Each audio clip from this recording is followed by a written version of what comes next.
Welcome, everyone who's here or otherwise in the ether.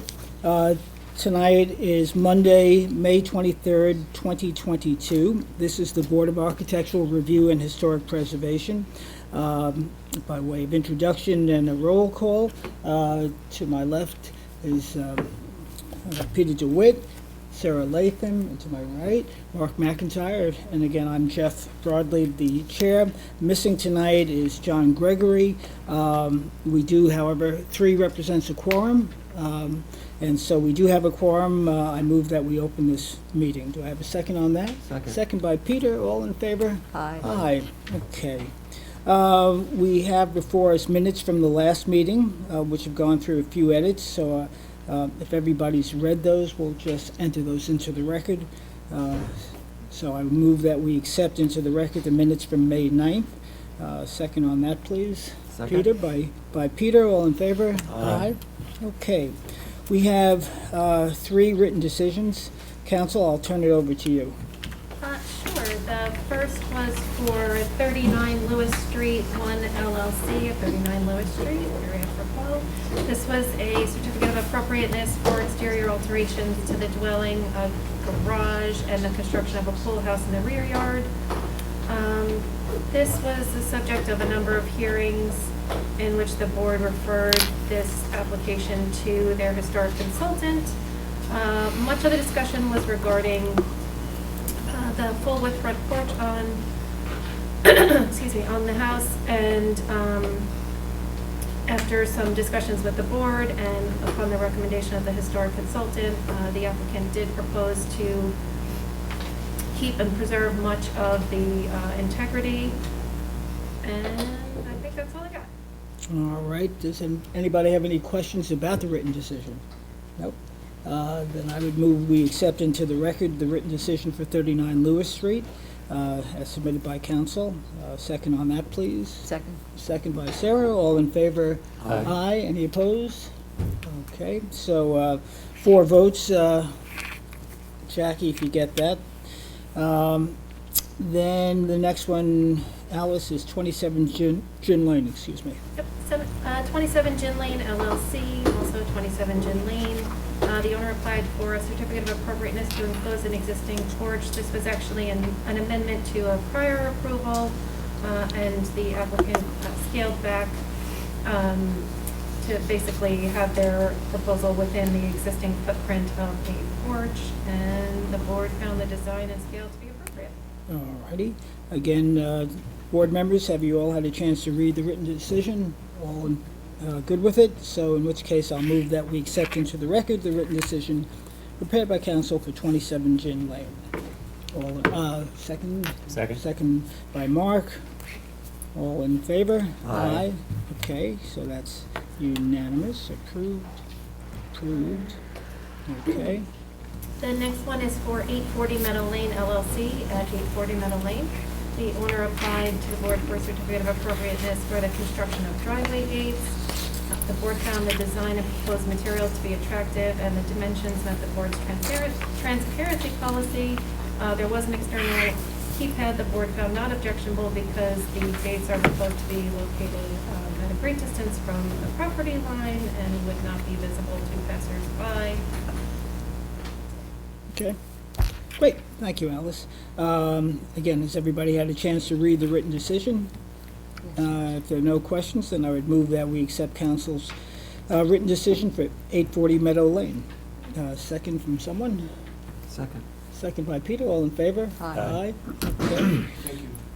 All right. So that is the sum of the written decisions.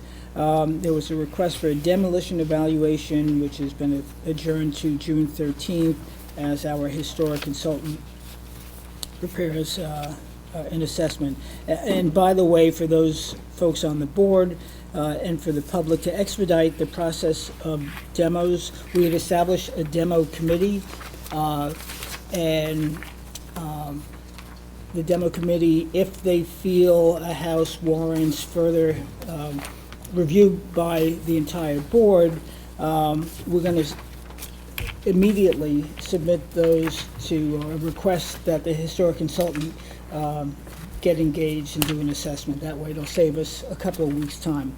All righty.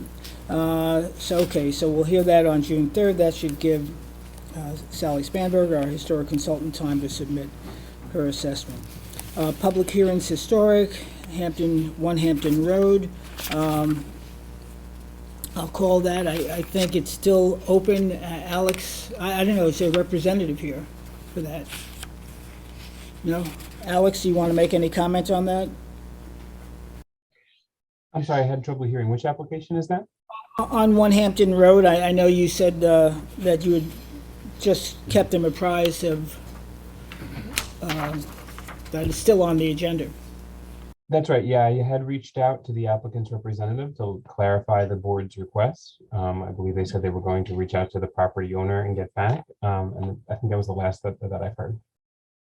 So that's pending evaluation by a third party, and that's, I don't think we have to make any motion on that, do we? Yeah. Okay. Next application, Daniel Brockett, 292 Ox Pasture Road. There were some changes coming from the last meeting. Is anybody here, Laura or the applicant? Yeah, Lori Fontana's here. All right, hold on 1 second. Let me just get organized here.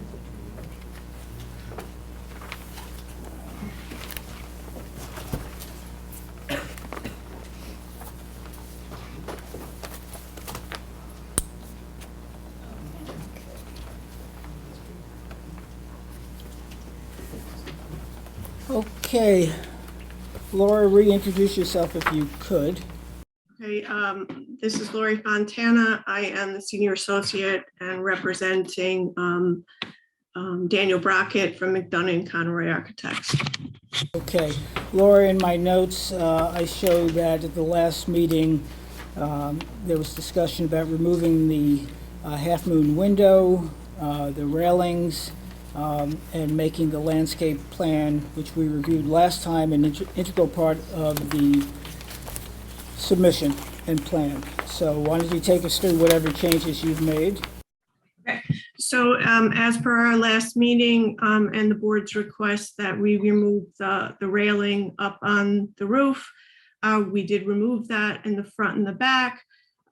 We would ask for your indulgence in putting 2 dormers on the front just to keep within the theme of the front of the house.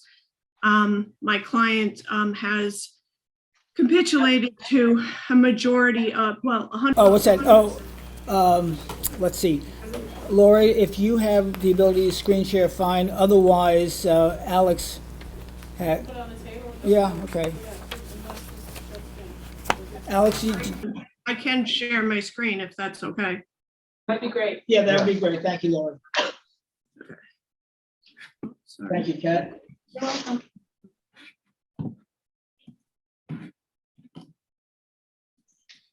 Can everybody see my screen? Last act, yes, Lori. Sorry. Yes. So as per the request, we did remove the railing up here on front and the back, and just Laura, I think right now the screen that you're sharing is literally says class act. okay. Let's try this again. Now, can you see it? There we go. Yeah. Thank you. There we go. So we did remove the railing as per the board's request and the elliptical window. And we did, keeping in theme of the front of the house, put 2 frame over dormers to match, so that if you, let me see if this is, yeah, it matches the same ones on the other side.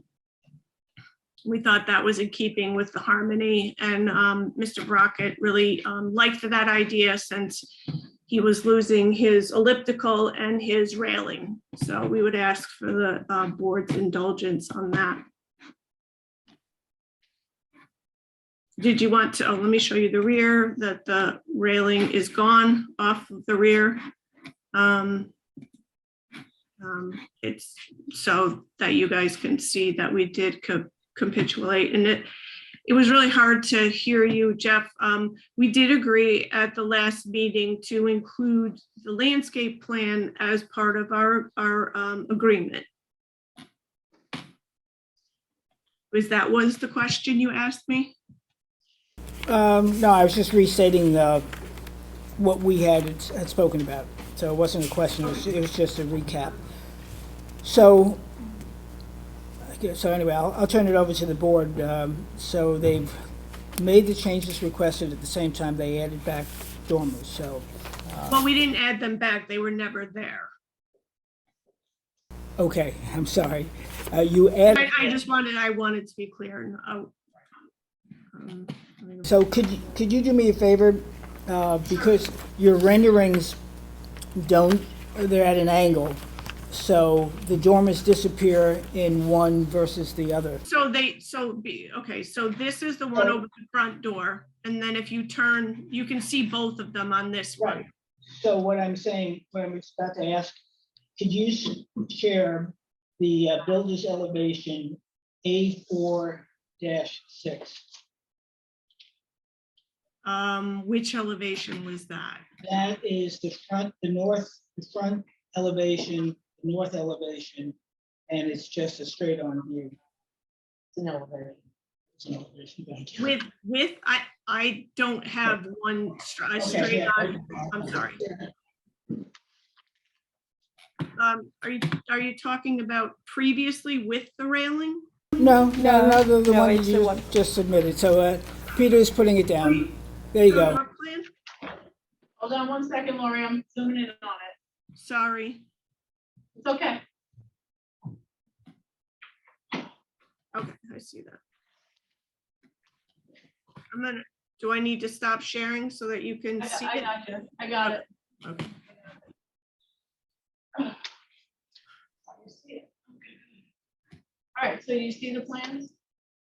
I'll spotlight it for you. There you go. Okay. So board members, comment on the changes. Mark, you want to start? To be perfectly honest, what we've been, because this house is such a large house for the actual piece of land it's on, not the allowed square footage because the odd shape of the lot. I feel like what we've been trying to do is bring down the mass and scaling a little bit around the neighbors, and I feel like the whole idea of taking the rail down was to simplify it, which did, but now the dormers have popped back up and added more mass back to the house. So I would prefer it without the dormers. Sarah? I agree with Mark, and I also think that the scale of the proposed dormers doesn't make any sense in comparison to the rest of the fenestration. Well, the dormers to the right facing were there in the original. Right, okay, But what we've done is right. Okay, yeah, no, I just want to make sure. I understood. Go ahead, Peter. I prefer without the dormers, without those new dormers. Yep. So I share my board members' concerns. So we may be going, as I say, back to the drawing board. And I mean, if it's a matter of that, we'll take the dormers off of the front door. We've already reduced the mass and scale of the dormers at the board's request. If it's a matter of those two dormers is going to stop this whole thing, then we will agree to remove them. right, any public comment?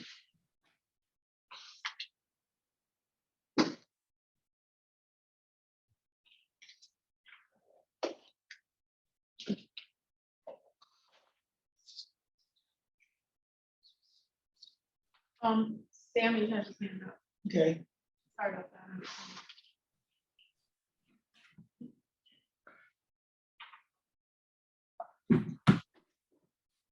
Hi, Sammy, you're in.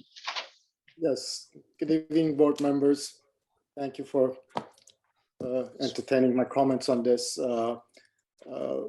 We had discussed landscaping as a condition of this approval associated with this architectural plans. And I have not seen any landscaping plan in this package today. I believe CMAC, they were submitted previously?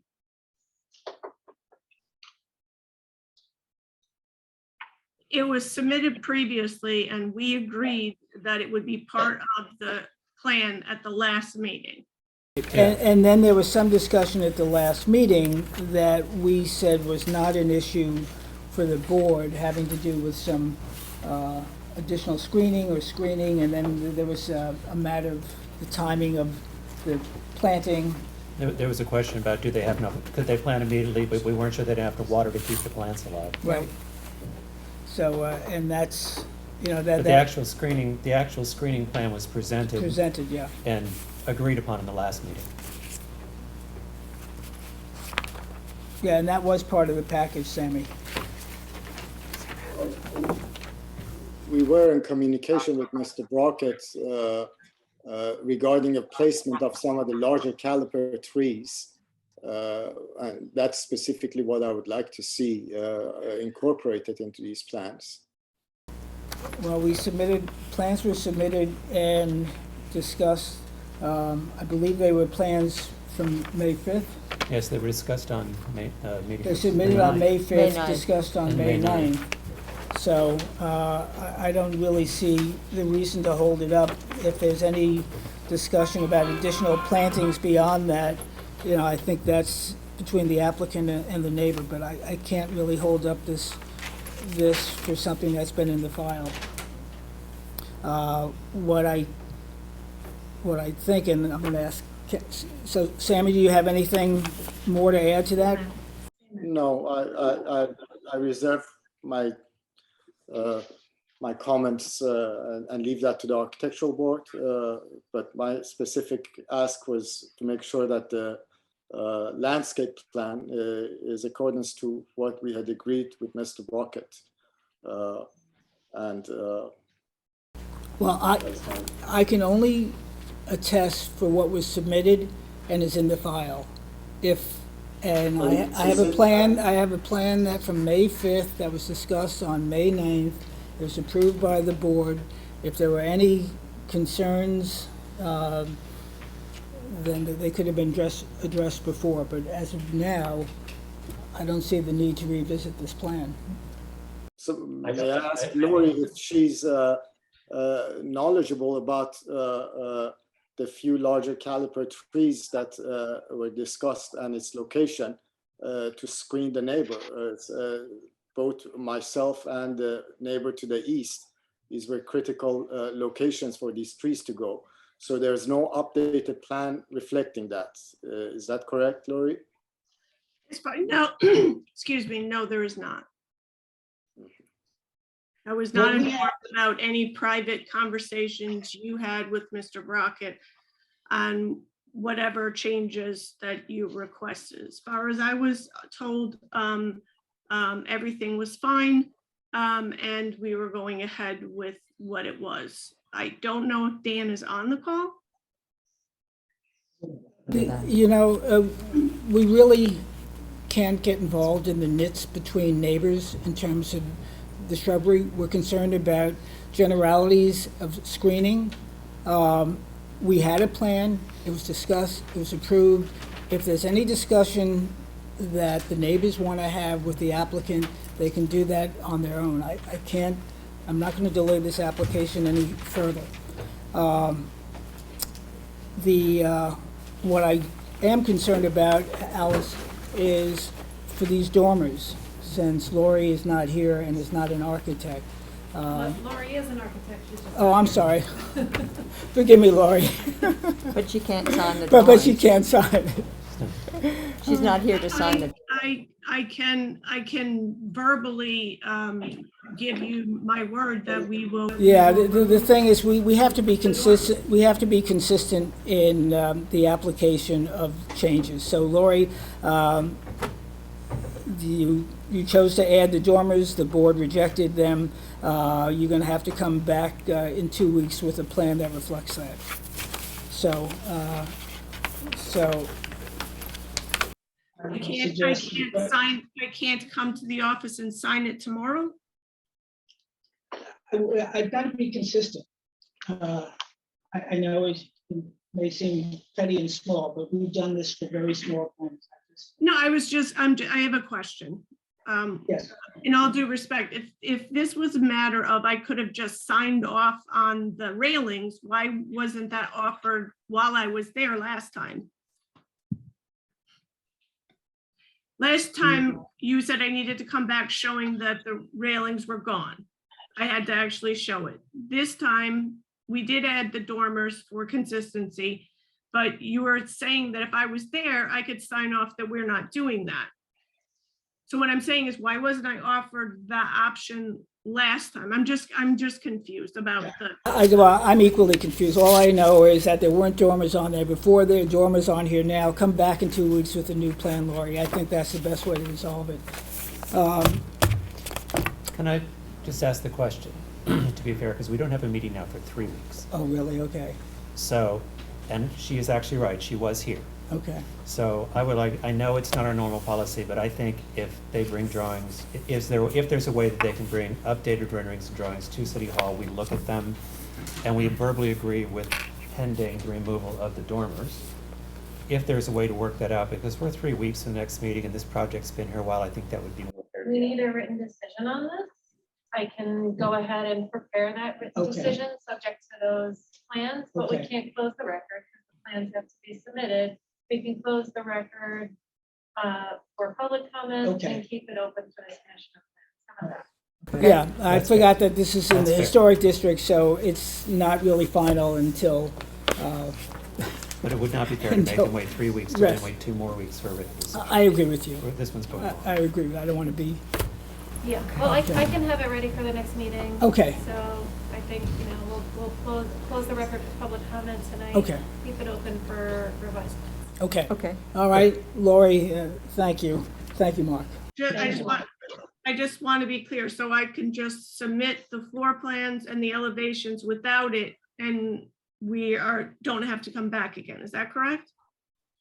You don't physically have to come back.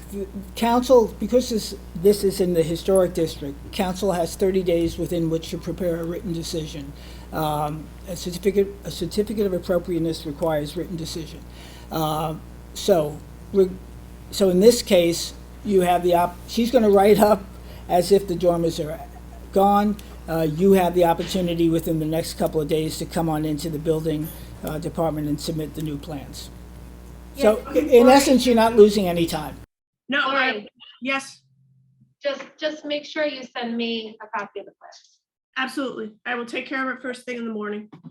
Okay, thanks, Lori. So I move that we close for public discussion and submit to written decision the applicant pending.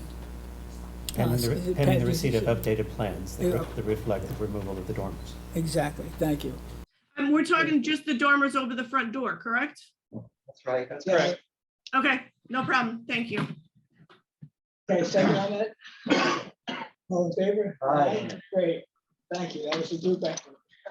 That was, But I think in the end, fair. Sorry you're right. for sounding arbitrary. Sometimes being fair. Okay. All right, so next application. This is okay.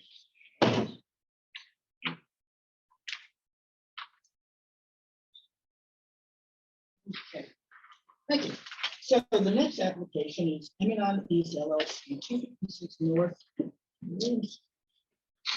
Hold on, Michael, before-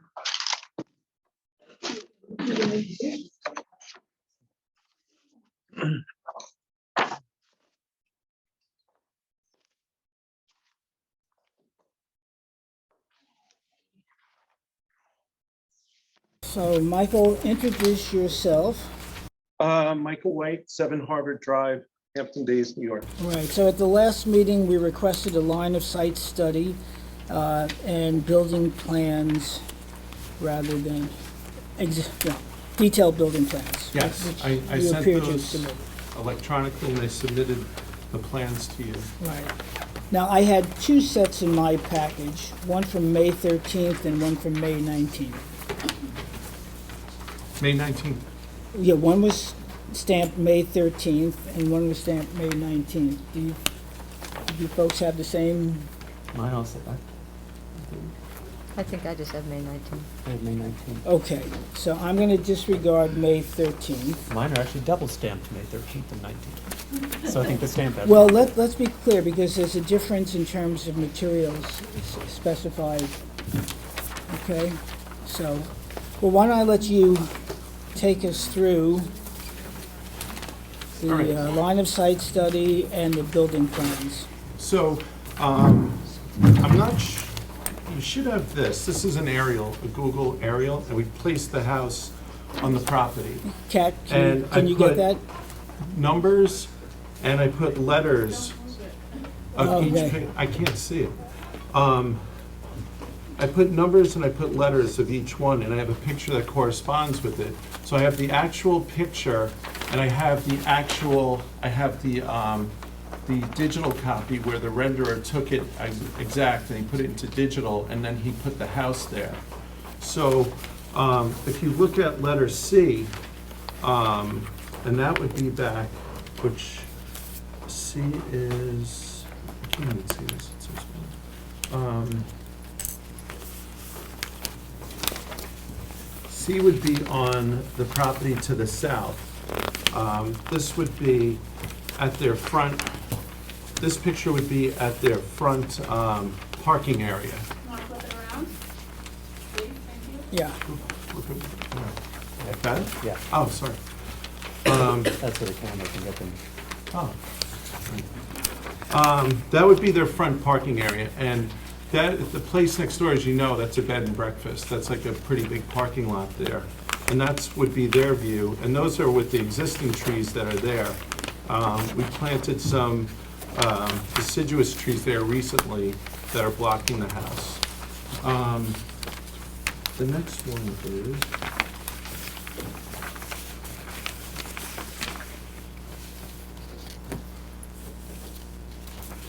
A. This is from the property to the north. This is their front yard. This is what they would see.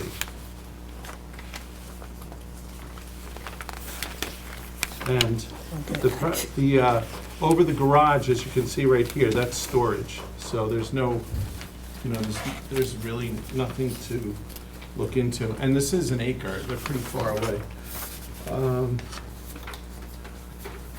This is,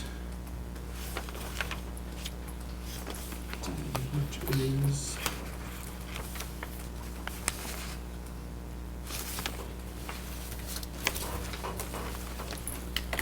this is D. And this is from the property to the, let me just see for a second.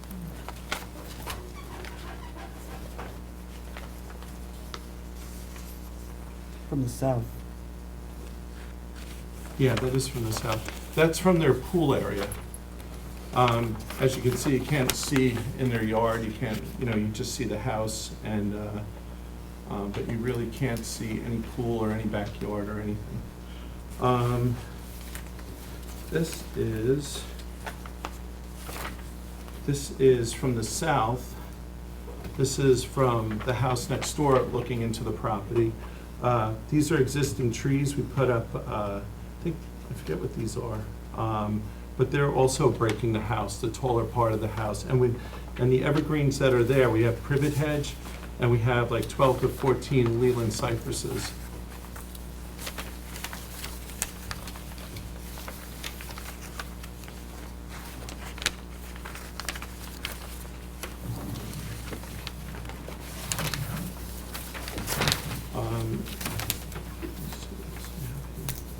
So this is 8.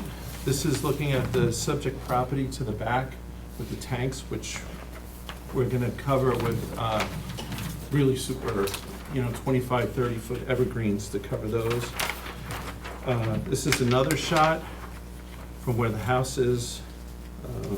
This is number 3. This is number 4.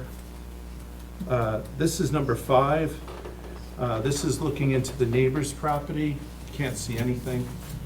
That's the house to the south. And this is a piece of the property looking to the south. You can only see a little bit of their house through there. Number 7 is from the backyard of the subject property looking into their pool area. They have like 30-foot cryptomarians there that you can't see through. This is the property to the north. Very well screened right now. This is the property to the south looking from the subject property. And where you would be seeing this is from the garage. So there's nothing there there's really no reason. And what you're looking at is their outdoor second-story deck, which they have, on that side, they have no windows. They have one little window for a bathroom, a really high one. This is another picture looking into the south property, all screened. And this is the shot looking from the front yard of the property in the north. And the rest of these are just two pictures. And the last one I'm going to show you is the real one. This is their property to the south. This is their pool area. I mean, it's surrounded by super large trees, cryptomarians, 25, 30 foot. And then there's, and then they have hedges that are even lower, so they have full coverage. So both properties, we have the street on one side, obviously, we have the back, which is the tanks, and then we have both properties that are really well landscaped. Plus whatever the neighbors here, the new owners are gonna probably add some more. So, and I think that was your major question was that. Okay. Well, all those are from ground level, but it's fair to say that there's a pretty good distance between this house and the other houses. But I'm going to ask the board members how they feel having looked at these shots. Any concerns? Jeff, just one more point. Yes. If you look at this property, if you look at the property to the north, the house, that area right here, that's a garage. So this deck that's going to be their second story, you won't be able to see in there even if there weren't trees, because the way he made it was so they couldn't see in his yard. They pushed the garage back so it would block any view of his second story deck or his pool.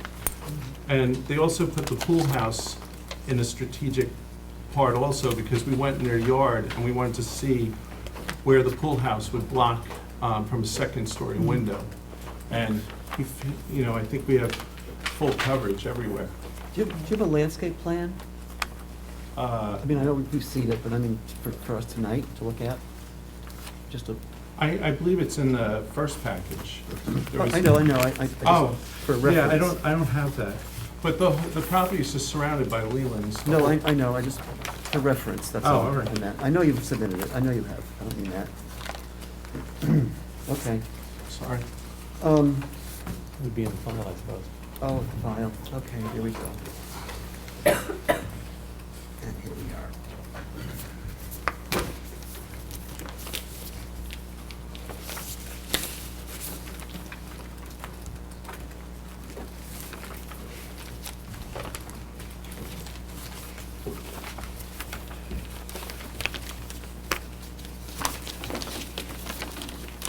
So by the landscape plan, are we still working off of this one?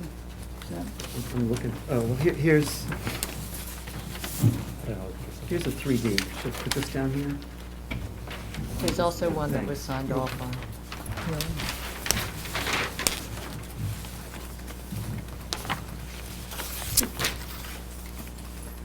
Okay.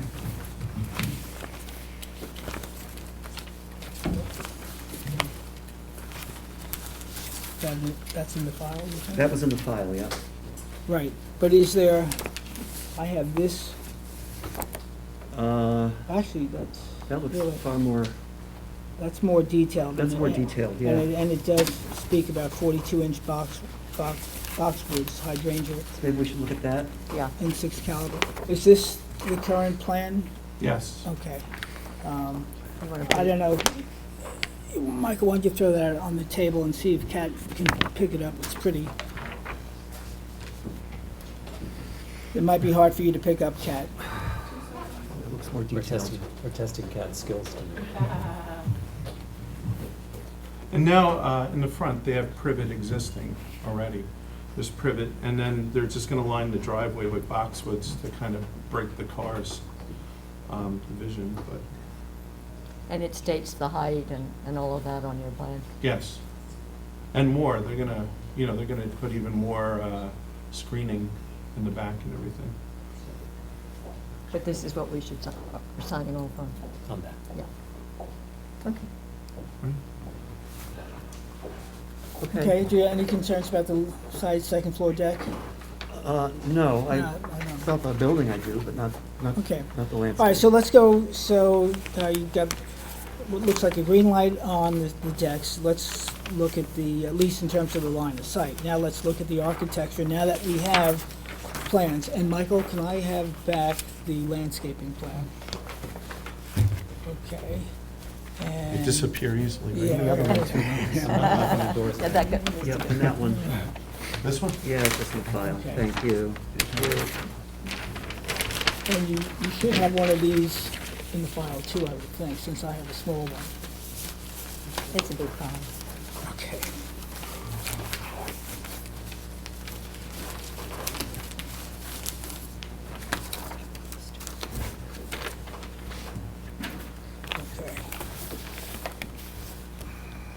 Okay.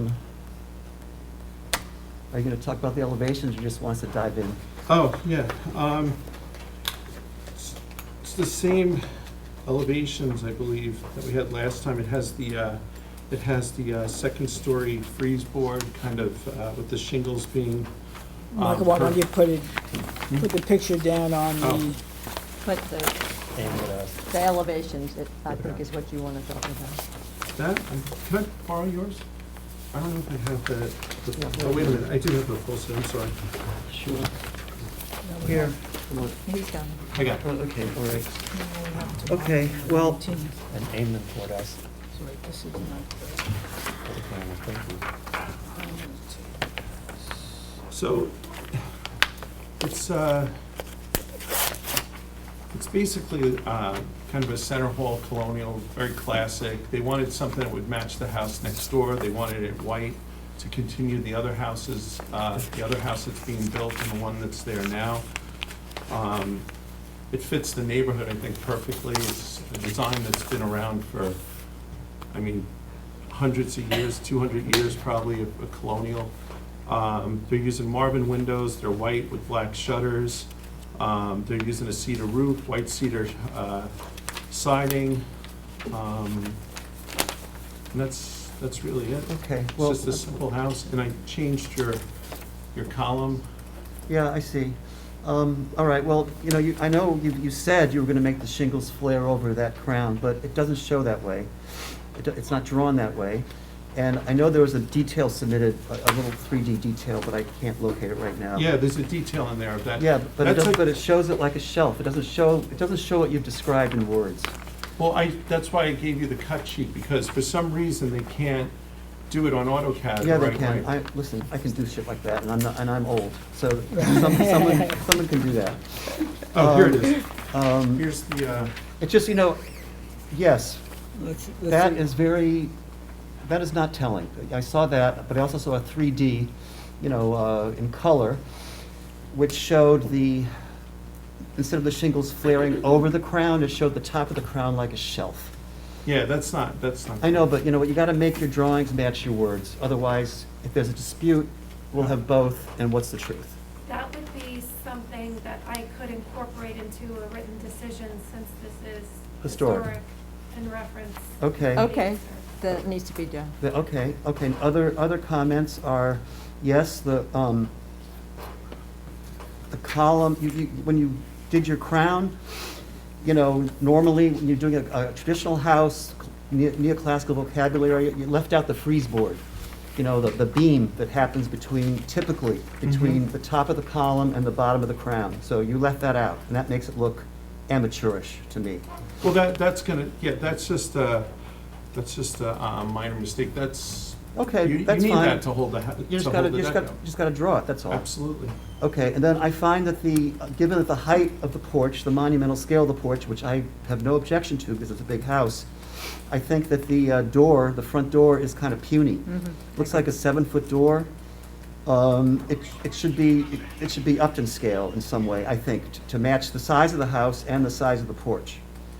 And the other thing I want to say is that the windows on the first floor, they appear to be only, maybe a foot or 16 inches off the finished floor and like 4 feet from the ceiling. So they have to be raised. Something's wrong. The scale's wrong. The first floor windows are drawn too low, and I'm sure you wouldn't build them that way, and if you No. did, you would promptly change it. But you just need to, show where it really will be. And that, I think, is as far as the crown and the columns, that comment would also apply to the porches in the back. Yes. Okay, and I think that's all I have to say for now. We're gonna use all 8-foot doors, interior and exterior. Okay, They'll all Okay. be 8 foot. this one doesn't look that way. And they're all 10-foot ceilings. No, I know, that's why the windows look funny. You know what I Yeah, mean? I wouldn't. That's, do that. I know you have the dimensions, which are helpful, that gives you, a datum to go against. What about the design? To me, the design of those blank side lights also looks lacking. Yeah, you might want to put some Blanks. lights in there. Where's You know. that? On the doors. On the side lights of the entrance door, Oh, yeah.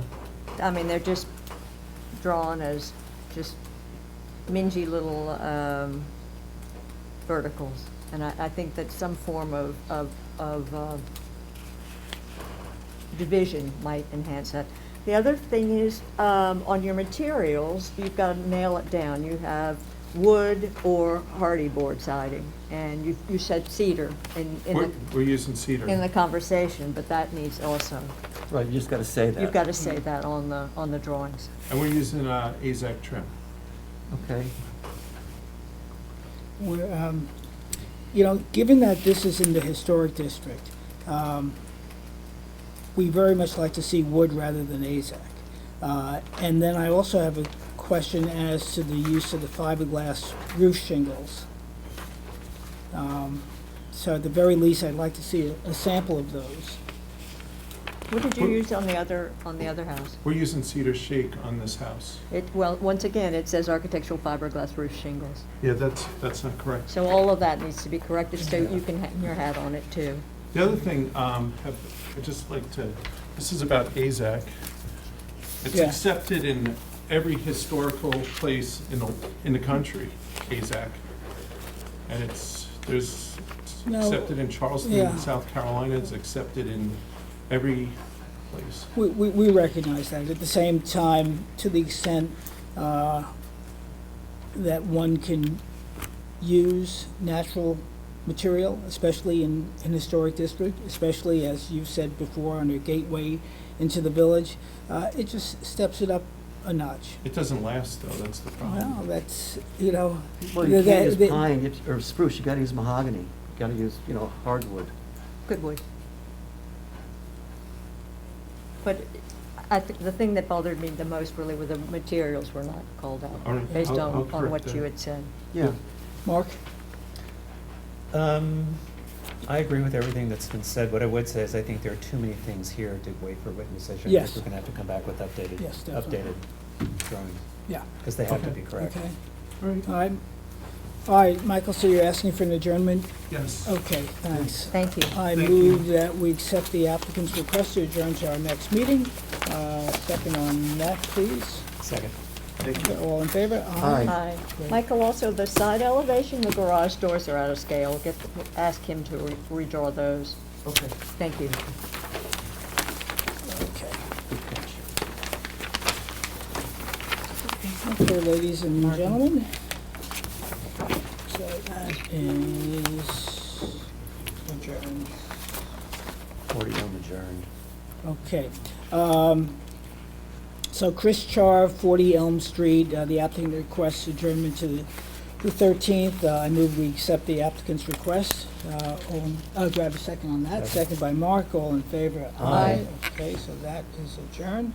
Okay, so next, hold on one second, folks.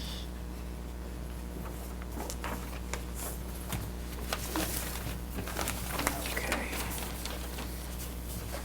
Like that. And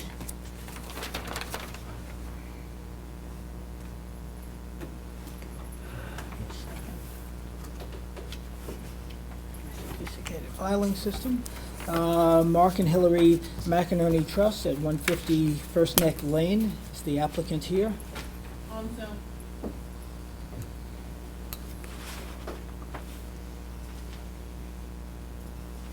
Sorry? Cat? On Zoom. Just give it 1 second. and Okay. Bring them over.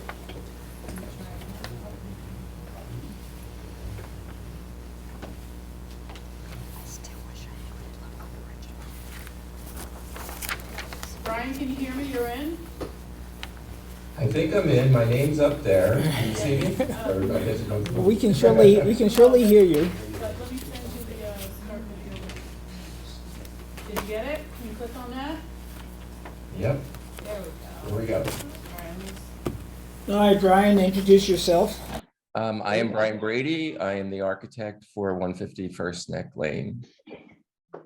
And Brian, when you were here last, there was a question about retaining or not, the round window. And there was a request for some historic pictures prior to the 1980s renovations. That's correct. I went through the files, did not find any pictures. What I did find, do you have the permit card that I submitted? Yes. Okay, so- We don't have it on the screen, otherwise. I'm not sure if I can, it's a very simple explanation. The first renovation that was done was in 1985. And I have elevations from that renovation. Do you have those? Yes. Yeah. Okay, Why don't you'll you see, Yeah. you'll see that all the windows in 1985 during that renovation were double hung windows. There were no round windows on the house at that point. And then and that was given a C of O. You'll also notice that in 1997, the house was given a permit to demolish the entire house. And then in 1998 was when the major renovation took place that turned it into a modern house. And that's when all the windows were changed to casement windows, metal casement windows throughout the entire house. The front door was completely changed. It did not have a porch any longer. And so I don't believe their round windows existed before 1998. Right, Okay, okay. thank you. Thanks. All right, so with that mystery solved, is there any other concerns? No, No, No, I think that was it. Okay, great. Thank you for doing the Thank homework, you. thank you. Brian. So as you know, this is in the historic district, so I will move that. Should we see if there's public comment? Oh, I'm first? sorry. Any public comment? None on Zoom, Jeff. Okay. Anybody here? Okay, no. All right, so in which case, I move that we submit to written decision to accept the application as submitted for Mark and Hillary McInerney Trust at 150 First Neck. Second on that. Anybody? Second. Second? Okay, by Mark, all in favor? Aye. Aye. Okay, so that goes to written decision. Thank you, Brian. Great. Thank you. Okay. Next is Hampton Harbor. with that file. Thank you. 103. Hold on a second, John. Let me get my ducks in a row. This is a new application, so how are we doing, Alice, on affidavits? Excellent. They're ordered. Okay. All right, hold on. 1, 2, 1, 2.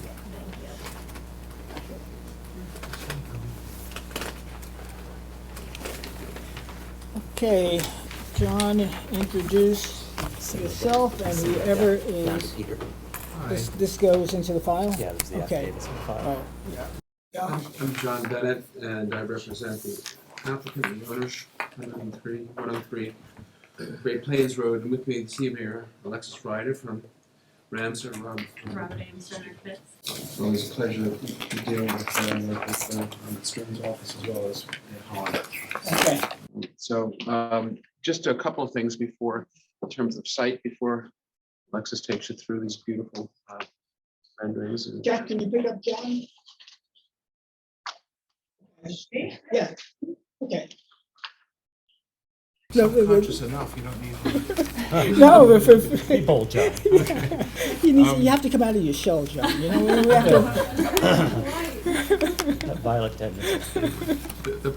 Haven't you heard enough after all these years? No comment. I apologize. It's a 3.5 acre site, and it's a deep site, which allows us to set the house at, I think it was 142 feet, which is almost twice the required front yard setback. So, and it's fitting for the neighborhood. Most of the homes are set back. All right, so first things first, and then I won't interrupt you at all. The house that's there now is, No, but you issued a demo permit. okay, Yeah. okay. Yeah. And it's a house Thank you. Yes, I remember it well. Remember, we don't talk if I about may, with No. all, It had a lot. Yeah, all I'm quoting Anyway, Jesus. I know. But anyway, I think it's sort of, My favorite. I'll just let Alexis present Yeah. the house and the design, and Ed is here to answer any questions. Okay, Anyone has them? Just take it through. So Randy Curl is also on Zoom, the partner in charge from Ramsar, but He's stuck in Nassau County, I I think. know. It's a shame. So, our clients. Go ahead. Okay. Thank you. It's just gonna be the renderings that are here. And so you should have this packet. okay, yeah, go ahead. So our clients came to us, basically they enjoy some of the other projects we've done around the neighborhood. And the local vernacular we use to start the designs of this house. Very classical in the approach. I'm gonna have Ed speak to the landscape in a second. I'm gonna switch over to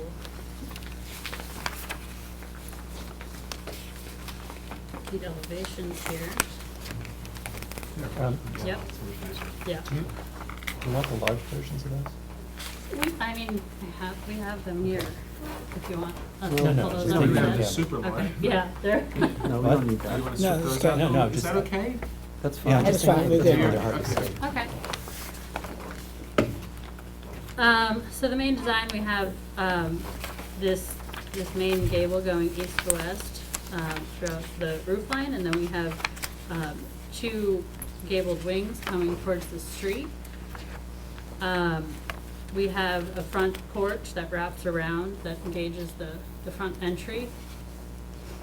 And then the standard columns, and we have materials that include the red cedar shingle roof and the yellow shingle walls.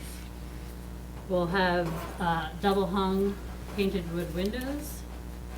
On the back of the facade, we have, there we go. On the back of the facade, we have wraparound porches, covered porches, and a screen porch, which also engage the landscape.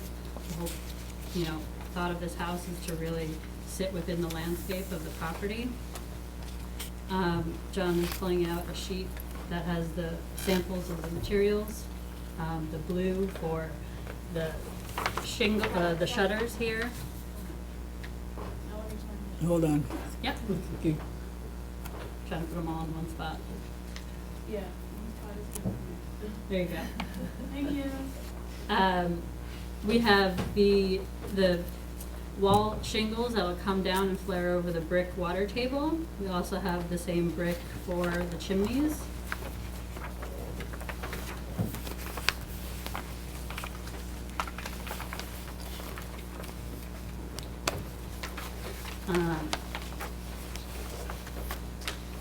Not sure how much more into it. We also have two accessory buildings. We have a pool house that's 800 square feet. And then we also have a gym at the back, which is 700 square feet. We'll bring up the landscape plan in a second. Yeah, that would be great. I'll give it all some context. Okay. All right, so Ed, put it on the table, facing us, not hitting the microphone, Perfect. please. Is that? Quick Tetris. There you go.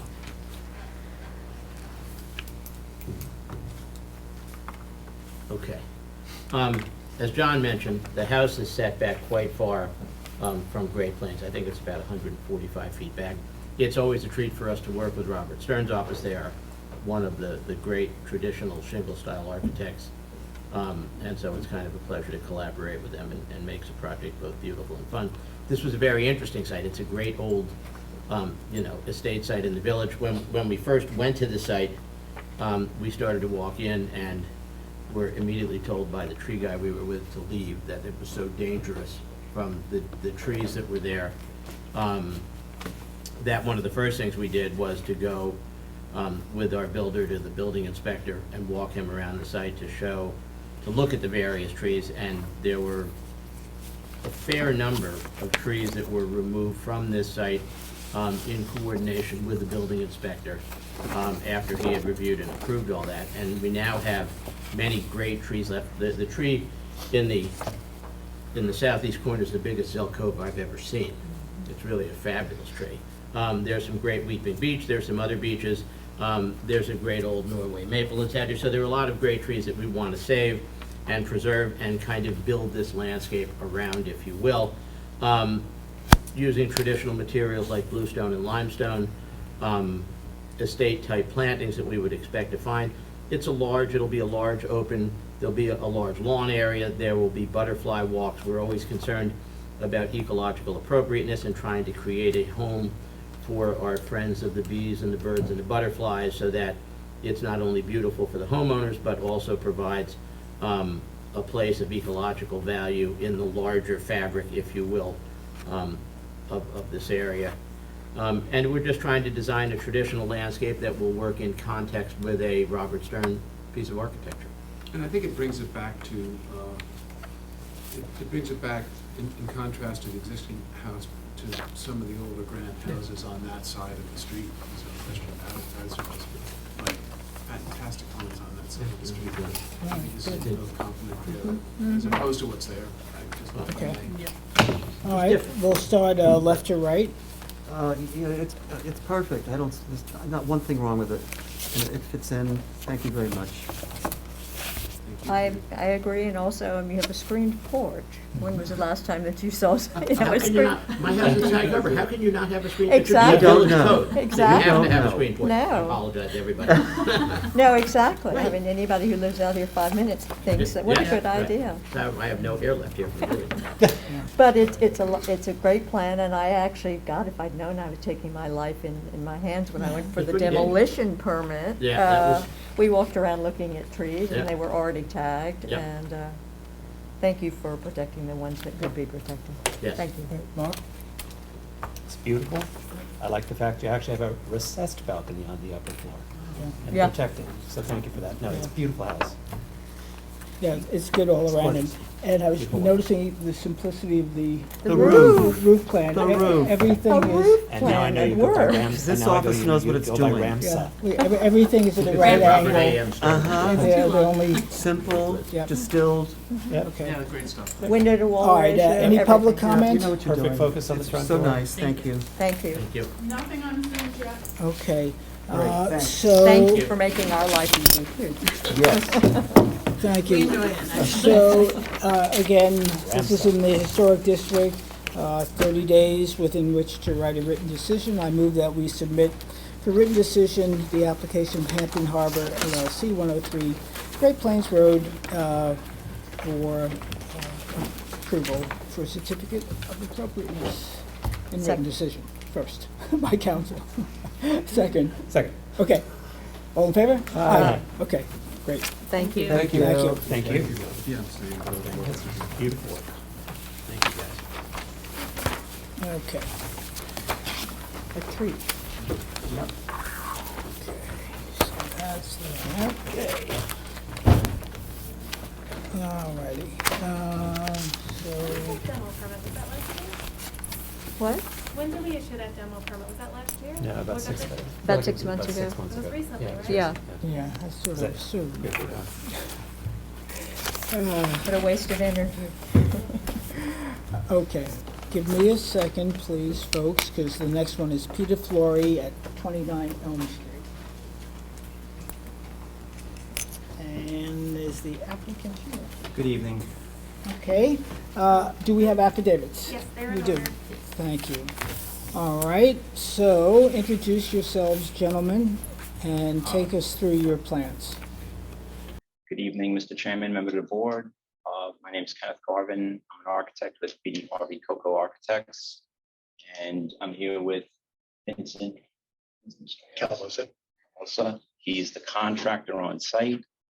We were here for 29 Elm Street. He currently has a construction permit and is under construction. We went in front of this board. We have approval.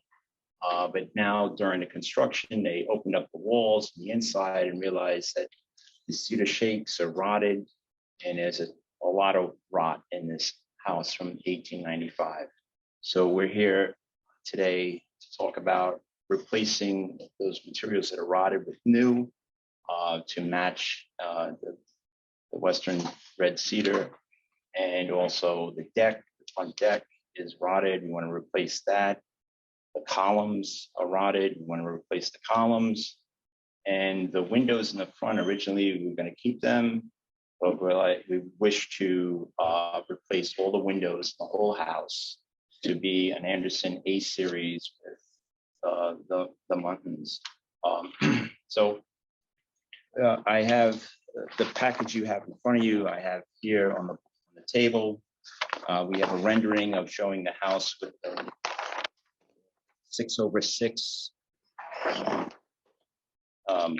Muntins. Let's see if I have that here. And it is.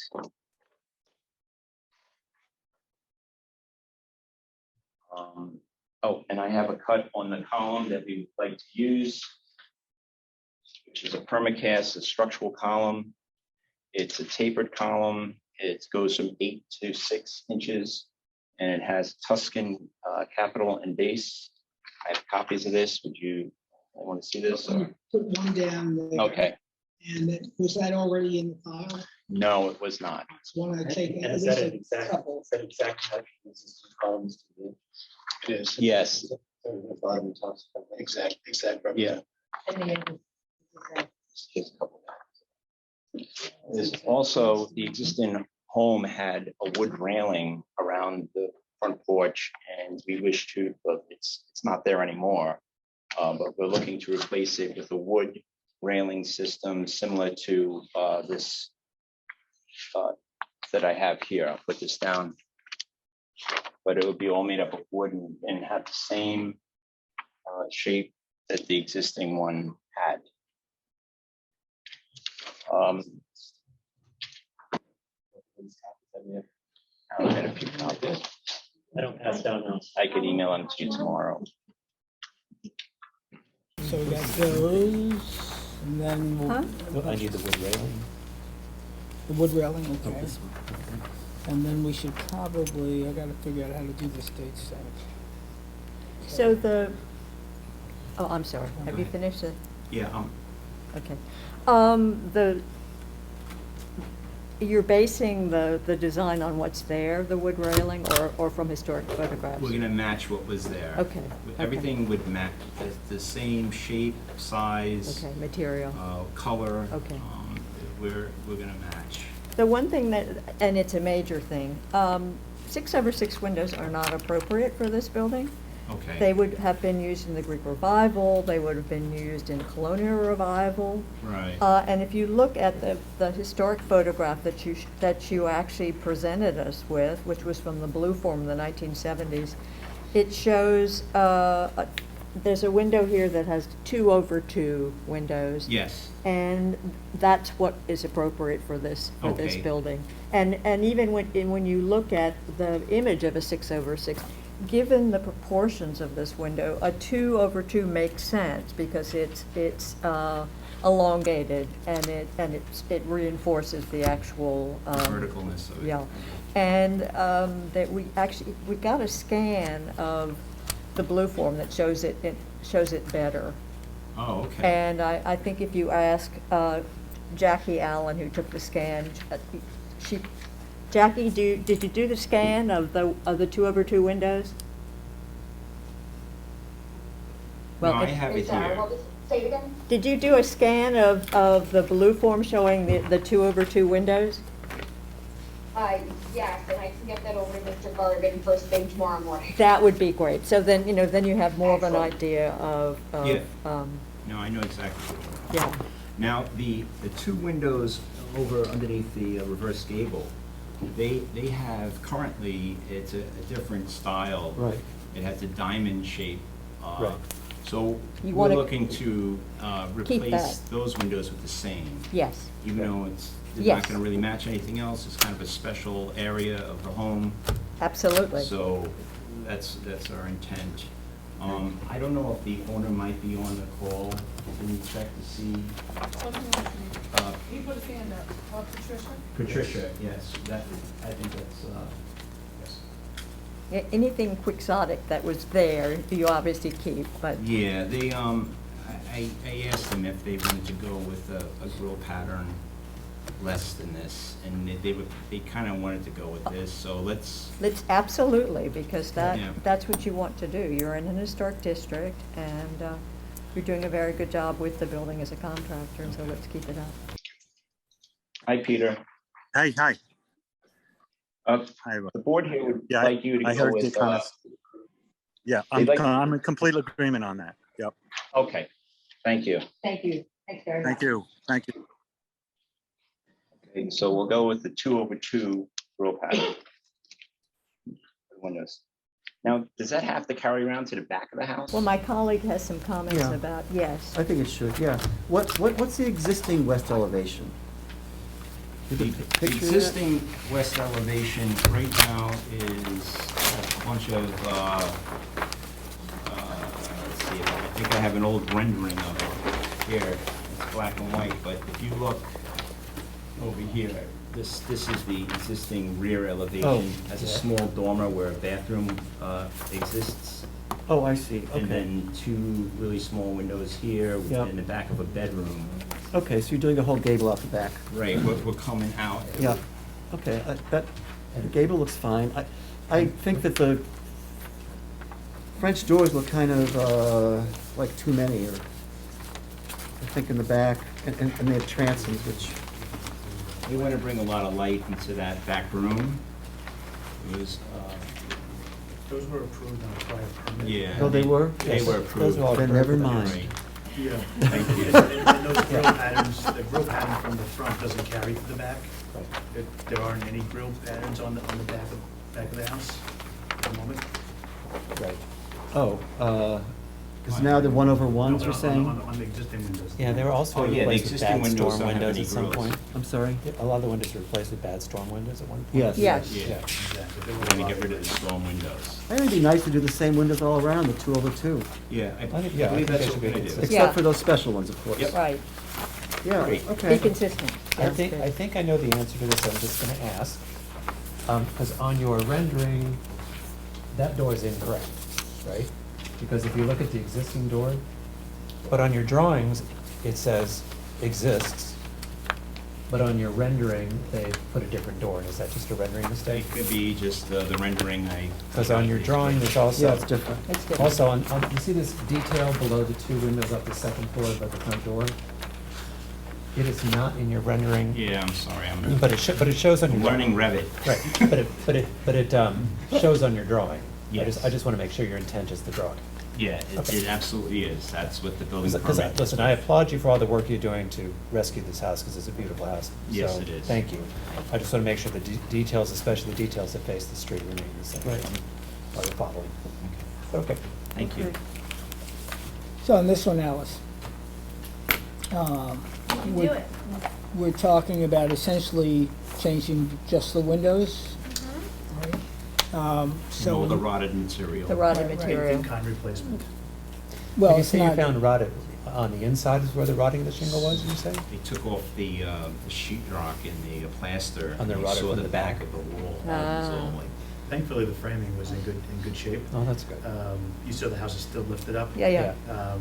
We're working on getting the structural steel in place to set the house back down. Mhm. But the porch, the carriage is rotted, the decking itself is rotted, the columns are rotted. So couldn't see that before lifting it up, Right. honestly. Okay. But now that we can see it, Surprise. it's now's So- the time to do it.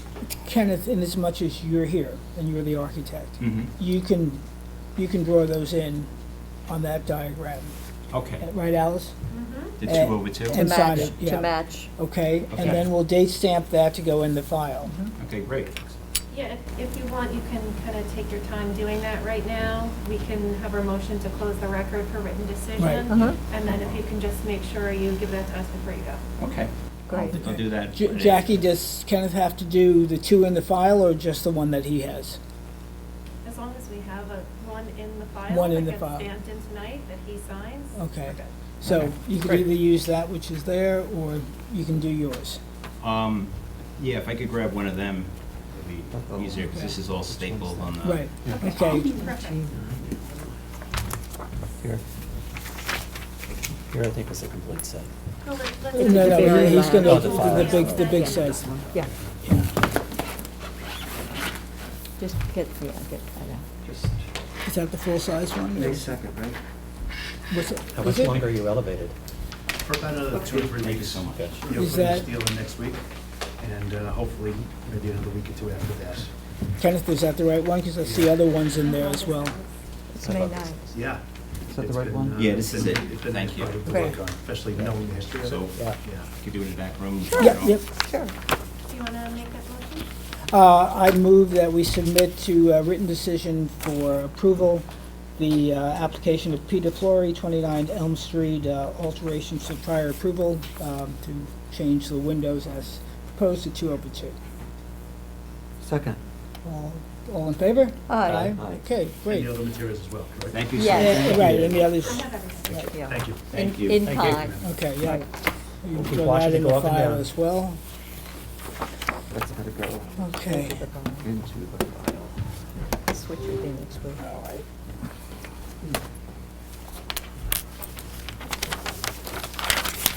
Okay, there are no driveway gates within the historic district. We have part of the Hamptons, which is a pending adjournment, or at least pending approval by site plan. And then next is Patrice McGee and John Kazukria at 90 Fox Hollow Lane. I mispronounced your name, I apologize.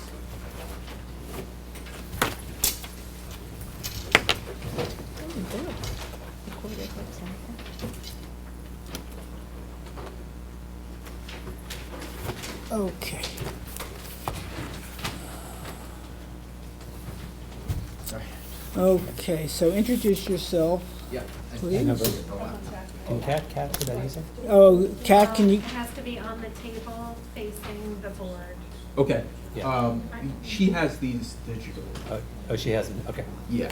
I don't know, she may not be able, Kat, can you do the easel, or do you? Reset. Give me a second. Okay, Sorry. Maybe Alex can share because Ken's doing all. I need my credit. yeah, okay. Really. I'll speak to the got a lot going on powers back that be.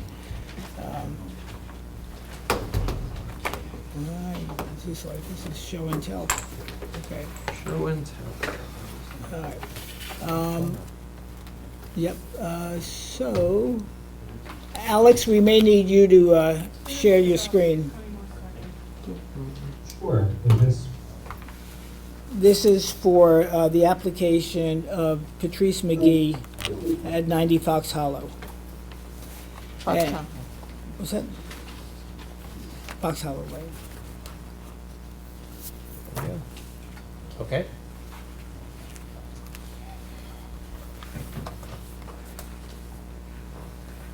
I'm not sure what you got going, but, Wow. I don't know what's happening here. yeah. Just trying to make it, because last time I had the laptop flipped the other way, so it's just trying to make this a little easier Okay, and larger. yeah. We'll have to coordinate it with that, On the which is, tripod or the screen? You could do the tripod for the moment. okay, so. Great. Cool. And for Kat, can you get what he's sharing with us? I can, give me 1 second to get Well, actually, you could do, I'm sorry, you could do what's on the screen. 'cause- Yeah, she's gonna see if she can pick that up. It's all right, I just have to go on my computer to got it. All right.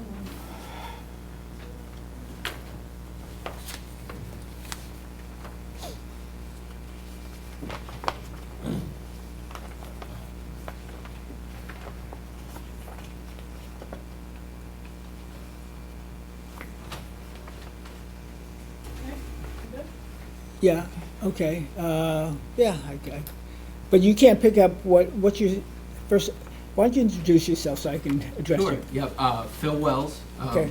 Yep, from Okay. Wells Architecture. Okay, great. For- So, Phil, Phil is showing us a projector. Oh, that I can Yeah, it's right there. You got it. There you go. You got it. do. Yeah, All right. that's it, tripod or the other. All right, good, sounds good. Tell me how to use it. Sounds good. All right, Thank you. so just as a refresher, this was adjourned from April 25th. There were questions about the roof line, stone, the stone being perhaps not compatible with a traditional house, pork chop eaves, and second-story fenestration, and I have in quotes, lacking, which I assume meant it was a little weak. So, all right, Phil, Okay. the floor is yours. So, thank you, board, for your time. So I just want to kind of give a general update. Thank you so much for that introduction to kind of where we were. Since the last time we met, we have made revisions to hopefully most, if not all, of the board's concerns. We have added additional dormer on the rear. We have re-examined the rear roof line. We have also addressed, there was some concerns about some light into the restrooms on the one elevation. We have reversed the bathrooms to allow that. We have revised the stone, or I'm sure I should say the brick that's being selected to make that a lighter brick that would hopefully reflect what is being seen in the area, and also more of an earth tone that would help ground the building. We have revised the eave details and the front overhang as per the board's, let me just spin around.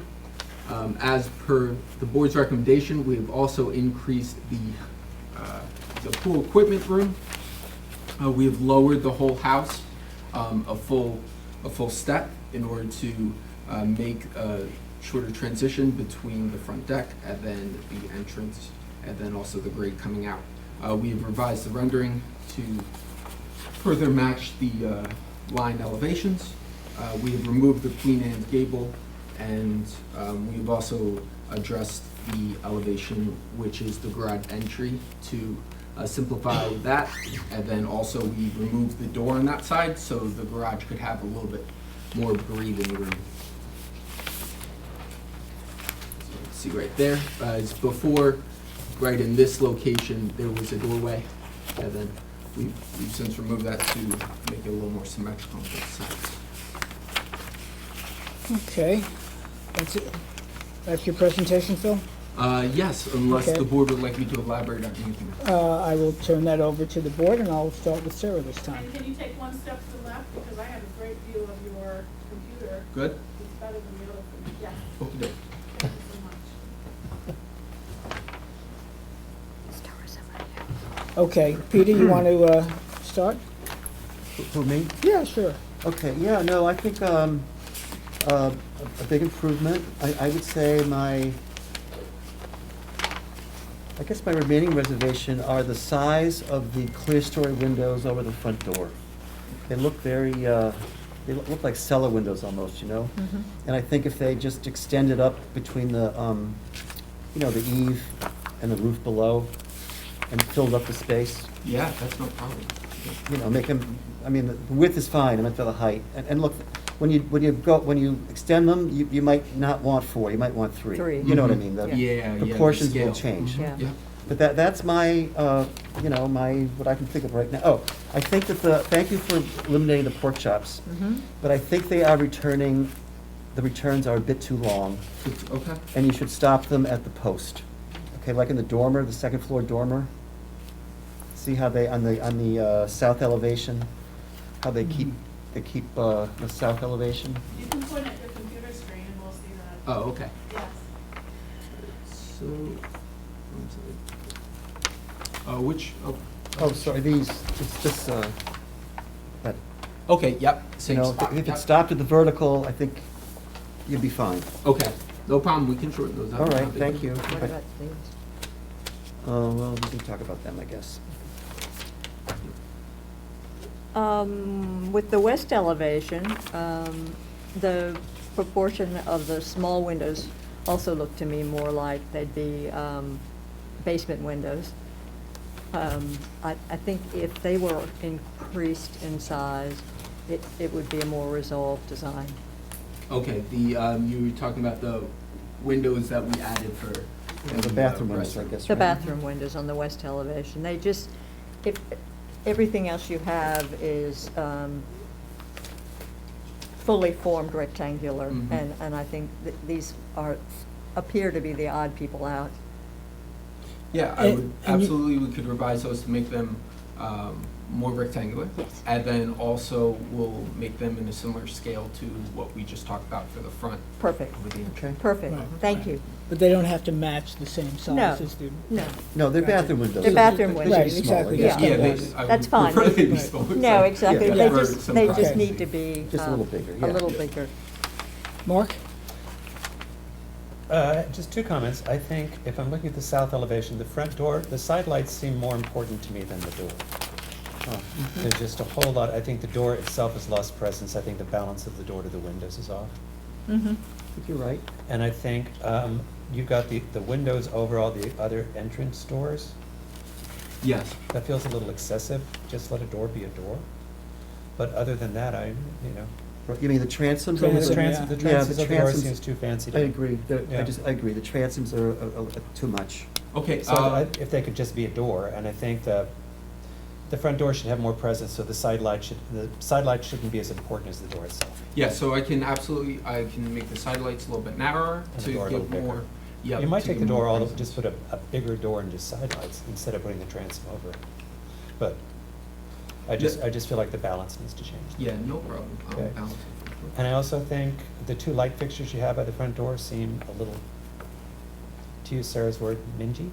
For the size of the front porch, I think you could use a little more presence there. Okay, so That's I'll a increase the personal- scale of those Yeah. as well. Yeah. But I just think the transoms over the other single doors is a little step more than you need. Yes, okay, just one, And then I'll give one more question you can answer now. okay. For the east elevation, the window that's in the dormer, what is that dormer? Okay, so this window, you're talking about this window here? The one that's on your east elevation? Yes. Yep. Is that a bathroom? Because you've got a big dormer and a little window. I'm sorry, let me pull up that one so I have it in front of me. There it is. There it is. Okay. You can put it up on the easel. I'm sorry. That's a, no, No, down. Nope. The one's currently on the the one that's easel? on the Oh, easel. okay. Yeah, the Oh, bottom. I'm the sorry. bottom. Yeah, At the it's- bottom. Yeah, this that one one, is yeah. Television, yeah, what, is that a bathroom? That's actually bedroom, but because of the way the pitch comes up, we have the majority of the light coming through the front. It's either, because of the roof lines, you can see the way this allows us to gain some ceiling height inside of the bedroom, as well as allows us to have a closet inside that room. So those would actually But go the closet's not that dormer. No, the closet is not that dormer. It's this, it's partly this side of that dormer, but these windows go into the bedroom. That's there along with the front windows that you see here go into the front, that same bedroom as well. Now, I just feel like the dormer looks great, I just feel like the windows look a little insignificant to the size of the dormer. okay, I agree. so would the board prefer that the windows be removed or just enlarged? I think Enlarge. enlarge. Just Make them enlarge. go from the Almost- eave to the To the sill Yeah. of the dormer. Make them go, maybe Just- make them fill up the vertical space. You know, make them taller. Okay. It'd also give them a little more light in that, whatever room is behind there, but bedroom, I guess. I think that's all you have to do. Yeah.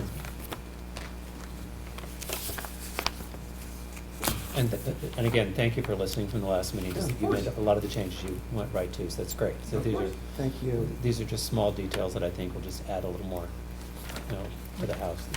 Just one thing to discuss, because I just want to bring it up, the intent of the transoms. No problem removing them, but really what the intent was to have a solid line that comes across. I just want to make sure that if I remove the transoms, and then now we have this trim, the trim will I think that's undulate okay. a little bit. I think Is- that's okay. That's all right. That's Yeah, okay. You don't, Okay. you That's don't need fine. one line all the way across. That's fine. Yeah. And what size are those doors now, 8 feet?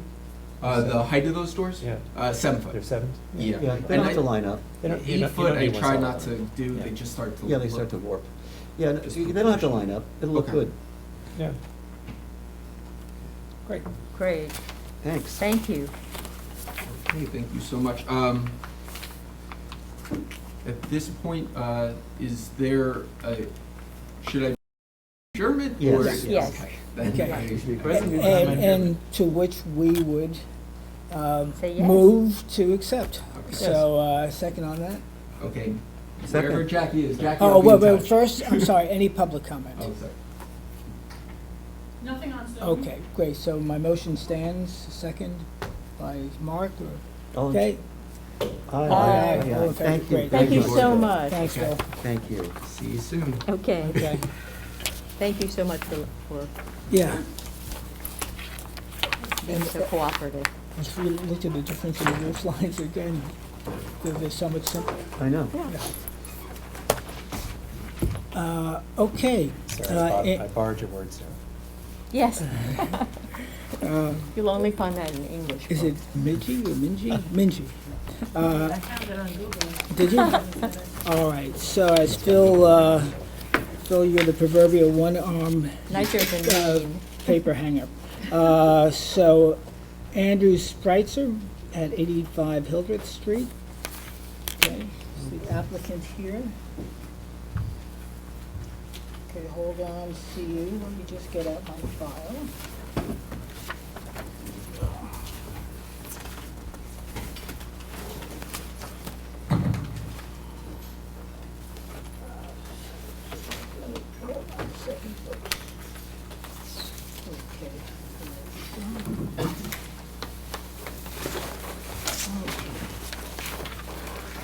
So this goes back here.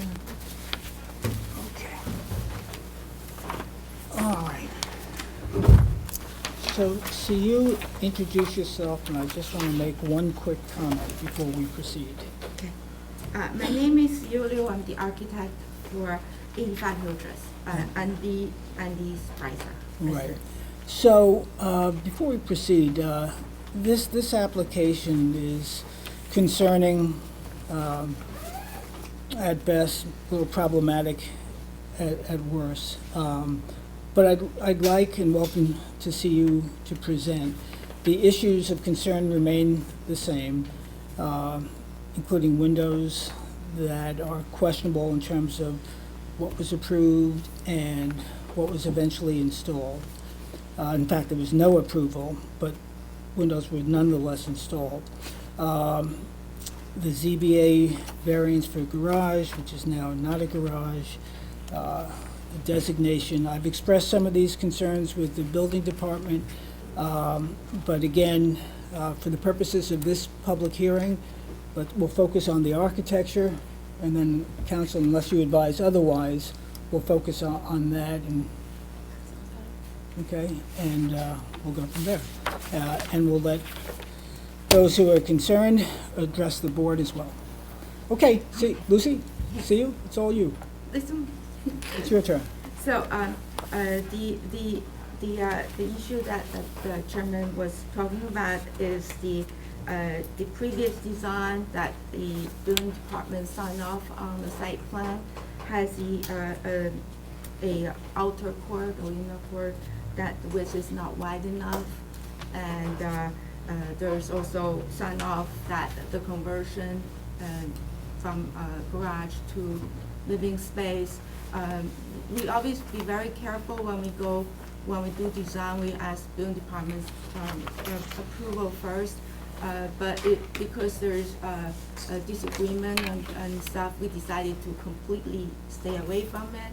We come up with a totally new design, and the new design, the site plan is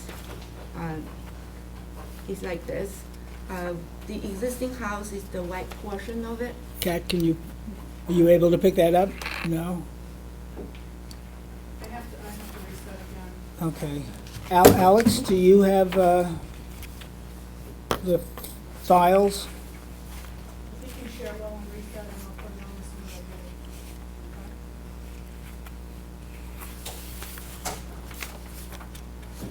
one. Okay, I think CU is first looking at the site plan. Yes, the site plan. Yeah, oh, it's on the screen. Whoop. Nope. Oops. I'm sorry. Someone pressed the phone.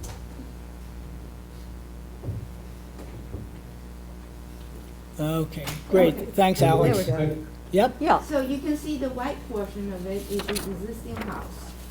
And then the shaded portion that's slanted to the right, like this way, is the front porch. And slanted the other way in the front is a addition for master bedroom or first floor bedroom. And then the in the back is a little addition to have dining and laundry and a bathroom. Right. And then we take away the garage. That was the Now, when you say take away, it's being demolished? Yes, we're gonna remove it. Okay. So there's no question about converting it into a living space. So it's gone. And now we're gonna do a pool house. That you can see the pool house, it actually has two sections. The longer rectangle in the back is the pool house. The shorter, like a square in the front, it is the storage area.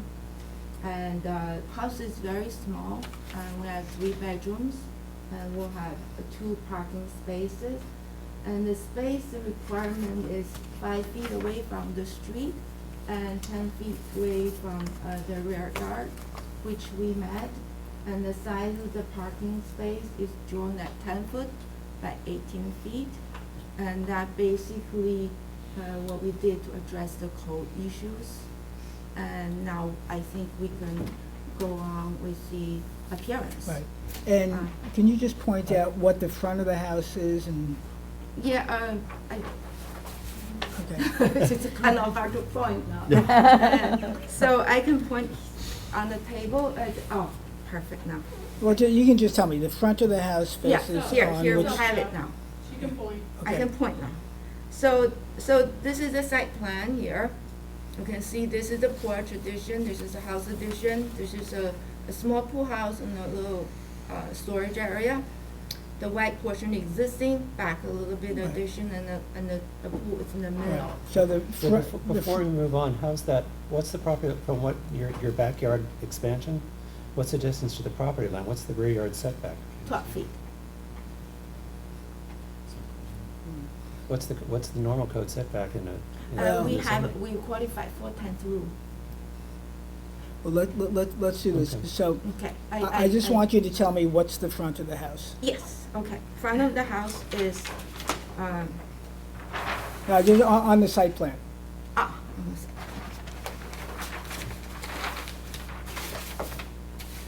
This is the front of the house, the porch and an addition. Right, so the front of the house, although it's fuzzy, faces onto Hildreth Street. Yes, yes, Okay. mostly. No, there's either a front, Oh, the front is on Hildreth Street. it really, we have two fronts. The So, the front of the house, so where you enter is from a the layman's, Hildreth. from a layman's standpoint, the front of the house is on Hildreth Street. The house faces. We're not gonna play building department Yeah, according to inspector building here. department, the front is But I just on want Jennings, to yeah. understand from a layman's perspective, the front of the house is on Hildreth Street. Yes, correct. That's all. Yes. So, so this is the front of the house. We have the porch, this part is addition, and then this pool house with storage combination. We still want to keep a little garage door, so it's easier to get the bicycle in and out. And they also have a garage look to it. And then the main house, this portion of the main house, basically stayed the same in terms of roof lines. And the doors, last time, I believe we proposed to do a sliding door for the front door, and we changed it. Now it's just a front door with side lights. And I believe last time, Sarah suggested that we should combine two of the windows. And we have it on this side, but the other side we have a little practical difficulty because in between the two columns, if we combine them, it's kind of, it's in the middle of the room. I mean, it's in between the staircase and the living room. So we have a little practical difficulty from interior point of view. So if we combine it, you can see the middle of the window would be like middle of the wall where the staircase is. So we tried to do it on the other side. This is the side that faces the Jennings. It's not much change really in terms of the predominant look, which is the cave, and we have a little shed addition, and then this side is the porch. And last time the board asked me to reduce the size of the eave because it looks a little bulky, and we reduced that. If we have X-ray eyes, you will see the pool house in the courtyard, but you really don't see this view. I put it here, but you really don't see this view. This view would be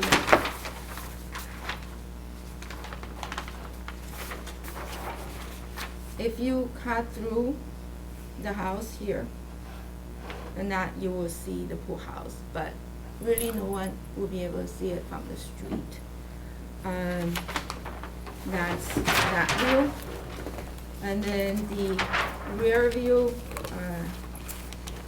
this is the bump out of in the back with the dining and bathroom. And this is actually the bedroom that's towards the street.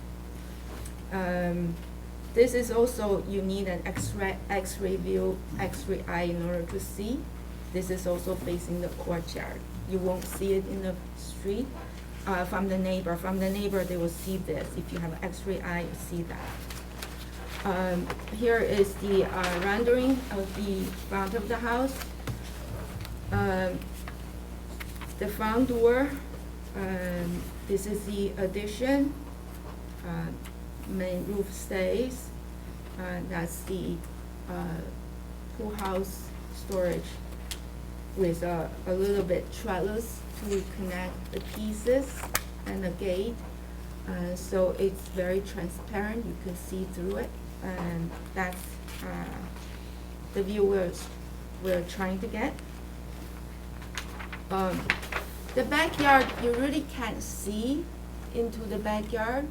The only possible view is from the second floor to look down. If neighbor could see through the trees, it will look like this if there's completely no trees. But we do have mature evergreen trees there. There's absolutely no trees. This will be the courtyard. And we'll have a swimming pool, pool house. This will be the bedroom, and that will be the kitchen with a little side door. And that's the look. And from here, I want to go on to talk a little bit, because I just finished talking about the easy part, you know, the code, the height of the eave and stuff, and then we'll come to the harder part about the colors and styles.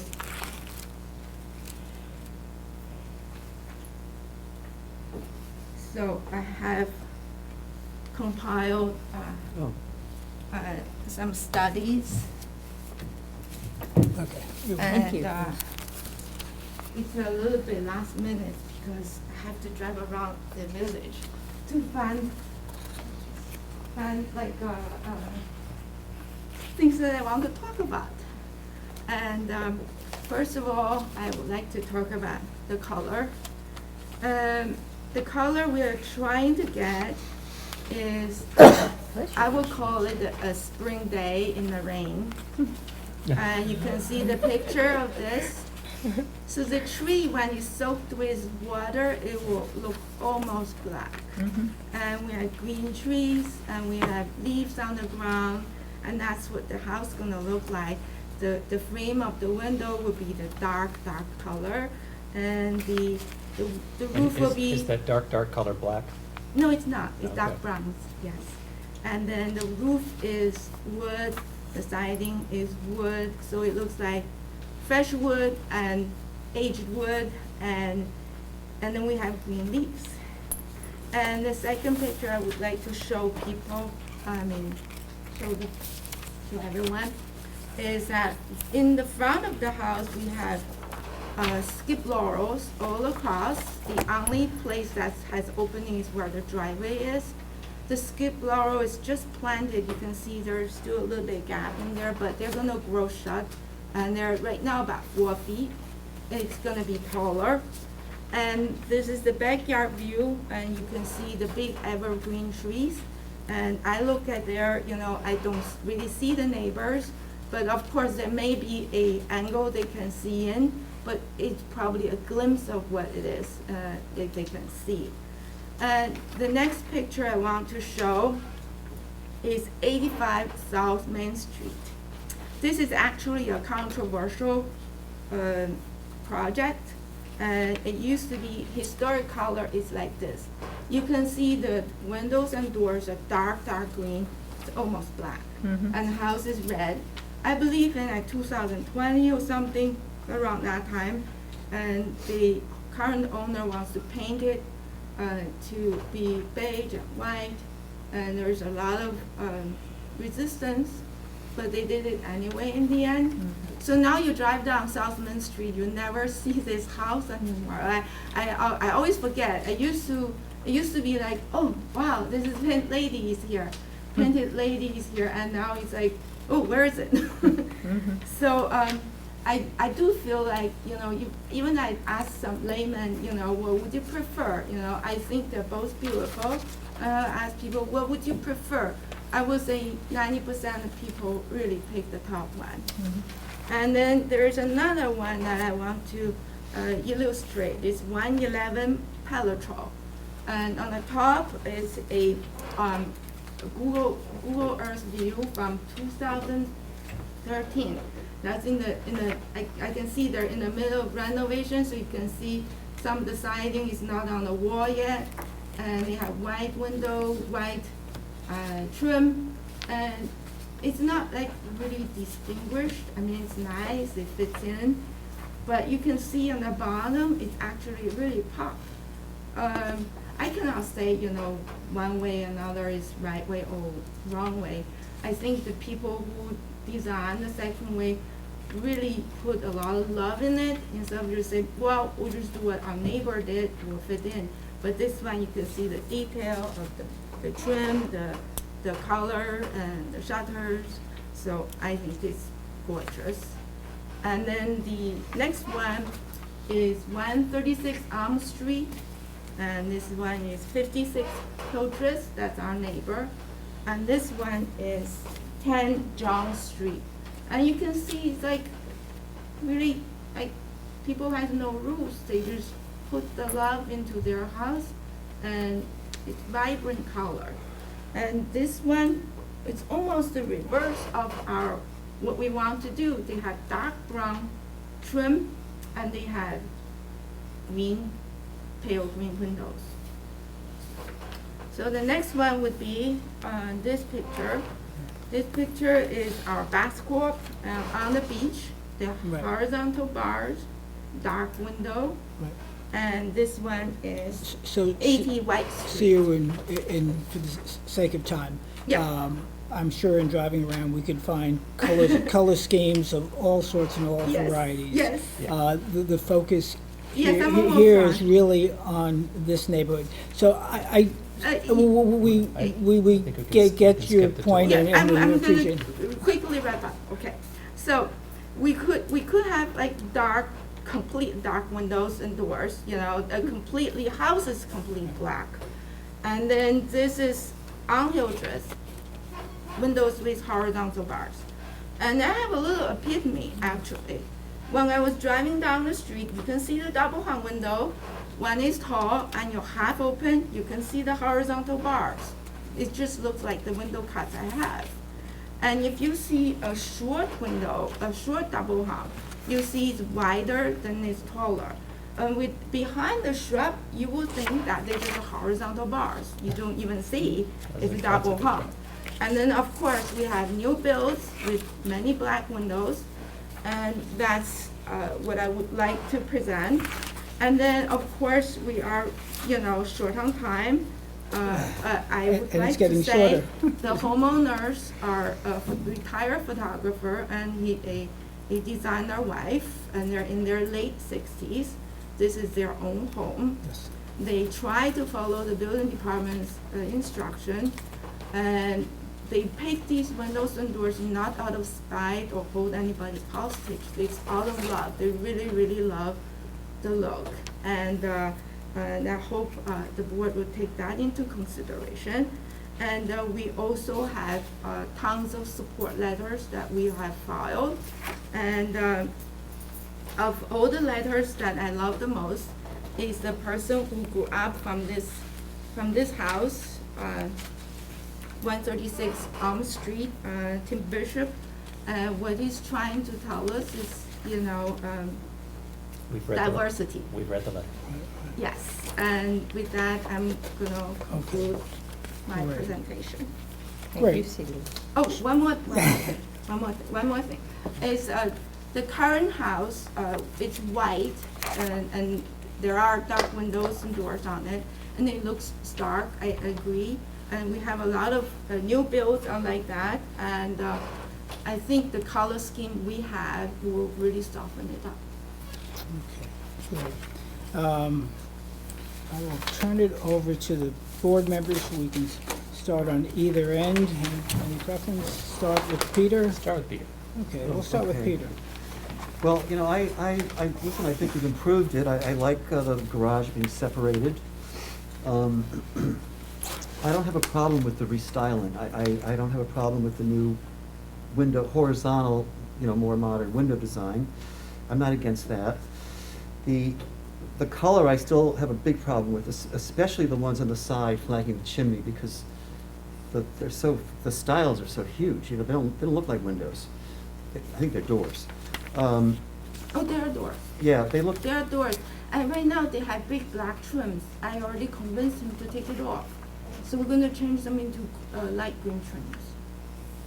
You're gonna change it to what? Light We're gonna green. take the trim out of the garage, of the doors. Oh, you mean the and turn them casing? Oh, the in- casing? casing. Oh, Yes, I understand the the casing, all right. Right now, the casing is making it Very bigger than heavy. it is. And it's about 5¼ trick casing. Uh-huh. I told him he must take it out. We take it out, turn them into green, and then with wood siding, it won't look as stock. Okay, good. But I do have to say that, you know, and I really do appreciate the you know, research on colors. It's, you know, you're right, there are no rules, you know? We can,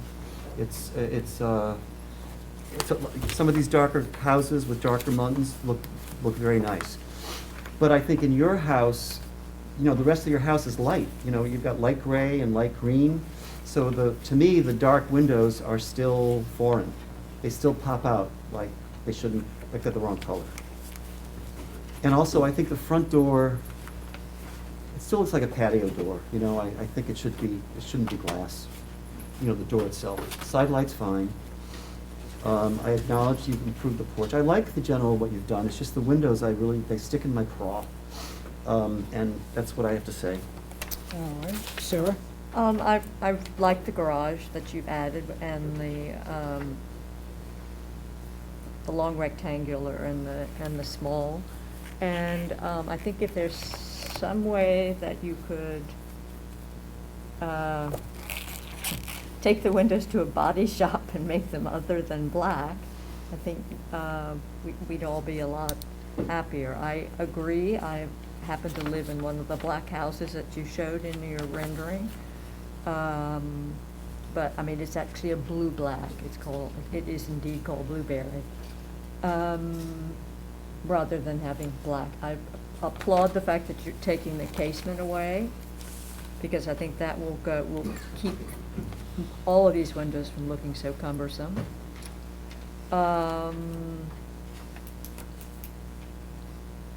The idea of showing the brown, mostly taupey brown color on Walnut Street, how successful that is, made an impression on me.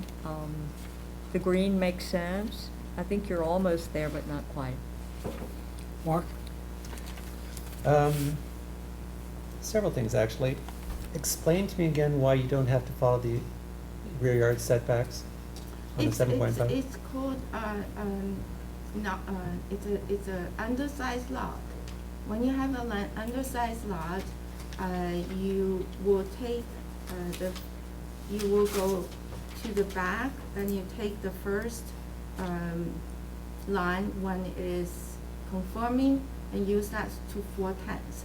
And if you're not undersized, 4/10 will be a minimum 15. But if you have an undersized lot, the minimum is 10. You sure on that? I'm sorry? Are you sure on that? I'm 100% sure. Because here's the thing. From the front of the house, I'm two things. I think the front door disappears by being glass, and I think you can't find it. And I think it could use more presence. I don't love these windows for the house, and I don't love the color. But other than that, I think it's an interesting enough pattern on it. But what concerns me is this bump out you're attempting to add to the back now takes us to what, 10 feet? You're now 10 feet from one property line and 10 feet from the other. 12. So, okay, you're 12 feet from one property line and 10 feet from the other. So, because, so your setback over here isn't that 10 feet? From the back of the now pool house that's not a garage, isn't that 10 feet to one side there? Yeah, that's an So I accessory think, structure. I Accessory think from a structure is neighbor's 10 feet. standpoint, now this bump out has pushed the dining room to within 12 feet of the neighbor with these big windows and light pollution heading directly toward, which I don't know I'm gonna challenge and ask questions about the 4/10 rule, because that concerns me, because that's an odd thing to me on this lot from rear yard setback, but that's more an Alex question. But from a light pollution standpoint, we seem to have a lot heading very close to neighbor from the width of that bump out the back of the house. The other thing is, and I'm hoping we're leaving this open, is this house is so significantly different than what was the 3 floor plans that went in front of the zoning board, and the 2 floor plans that have come here, plus anything that the neighbors have seen, that I don't know that I don't feel like the neighborhood has had a fair chance to look at this floor plan and weigh on what it looks like today. Because in front of zoning board, it was a family with an attached garage you were trying to make deeper, then it came back and it wasn't a garage, it was a 9-foot storage room. Now it's a single family dwelling without a garage, but now has a pool house and a breezeway. It's so significantly different than what the neighbors have had a chance to see and comment for when it was originally noticed, that from my perspective, we at least have to keep this open to the next meeting to allow neighbors to understand that and have an opportunity to comment. Okay. Okay. So let me chime in. And despite the poetic description of the house and its coloring, using prose, it presents as a contemporary house in an otherwise traditional neighborhood. And it's the duty of this board to reject those plans that are not of harmonious character because of a proposed style, materials, mass, line, color, detail, or placement upon the property, to the environs and to the neighborhood. So again, I appreciate all the multiple colors and varieties within the village, but this is a very traditional street. In fact, there are some houses that I think, Peter, have been inventoried on Jennings and Hildreth.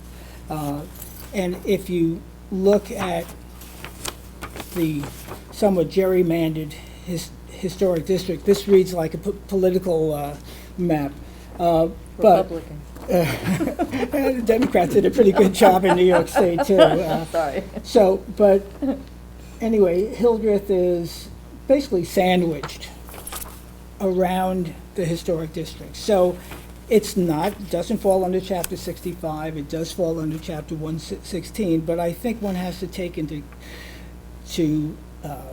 acceptance or into its thinking when you're designing it, the environs broadly defined.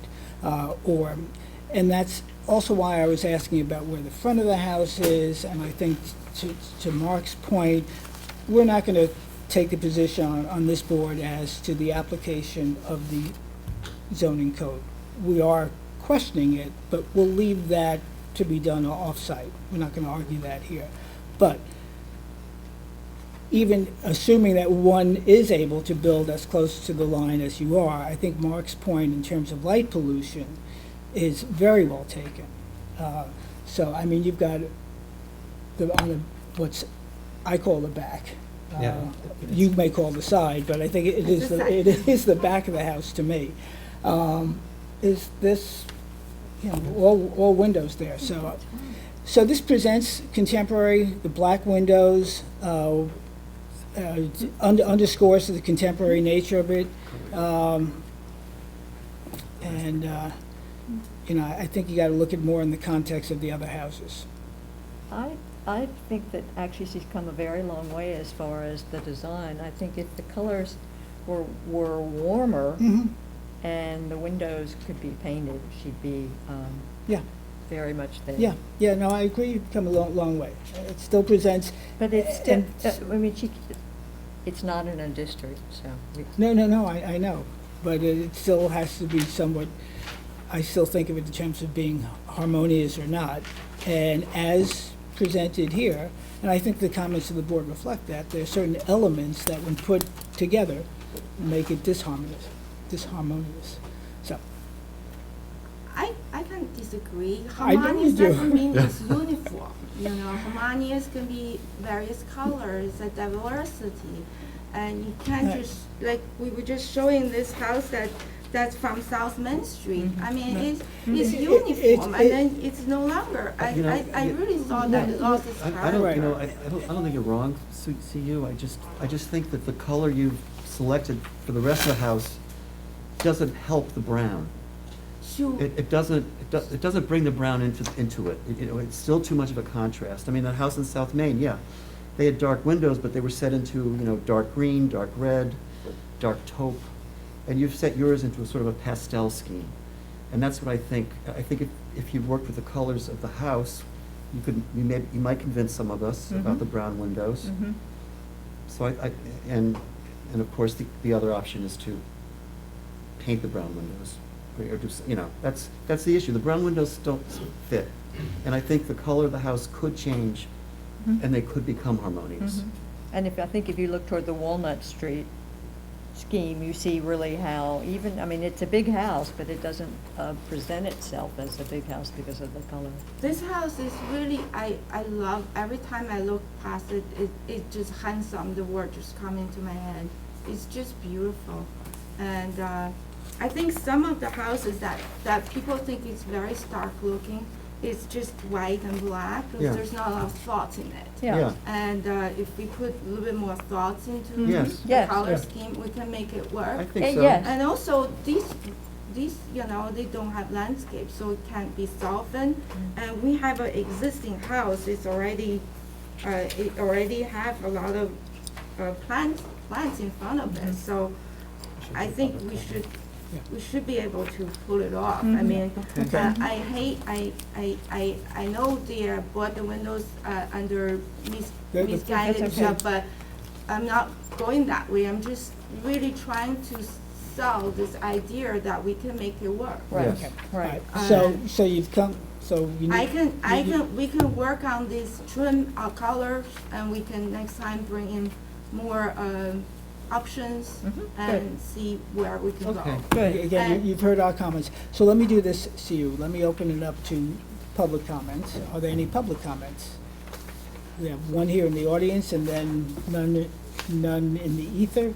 So, John, Could I say one more time? One more thing is the. you'll have a chance to Okay, rebut, all let's right. hear, because otherwise we'll be here all night. Okay? You will have plenty of opportunity to speak. My name is John Bennett, and I continue to be opposed, even with this redesign, as do some of the close neighbors, to what I simply can't understand is the absolutely stubborn obstreperousness here, and insisting on not only a window scheme in terms of its design, but color that has absolutely nothing to do with this neighborhood. And hold the line, because you certainly have done that in other applications. First of all, just parenthetically, because I know it's not your job, but I don't understand the side, the yards, how we got to the yards here, and I've been a zoning lawyer for 40 years. First of all, this is not a non-conforming lot, it's an R75 zone, and even though with every one of the Bryce's applications, through the zoning board of appeals, the various ones, what I've been totally frustrated about is I never see a survey. I always see a site plan that's clearly taken from some Squires Holder stuff, because I can tell they're printing, but even on the site plan, the lot area is 8,529 square feet, so it's not a non-conforming lot in terms of area, but even more so, the 4/10 rule has nothing to do with anything but side yards, period. That's it, 4/10 side yards. The town law talks about 3/10 for rear yards and non-conforming lots, but we're not even there. So why 4/10 is being bandied about when we're talking about rear yards, I'm scratching my head. It's a rule regarding side yards. I attacked the original permit that created these wildly out of conforming brown windows because it never went to this board. There's a matter pending before the zoning board of appeals. I'll probably adjourn that because some of my attacks on the site plan would be no longer be there. Some of the things that I had concerned, but one thing that is continues to be a significant bone of contention is how these doors and their color, and doors replaced for windows and their color just came to be. So what you're asking to do is double down on an error here. It's bad enough that this never came to you, and so therefore I think, and I'll maintain before the zoning board of appeals, that the permit was void. But even for the purposes of argument, that there was some validity to that permit that gave rise to these doors, I did submit today. I finally got the chance to look hard at that permit, and I found something very interesting. This is the permit, and the description of the windows/doors are white. They're white.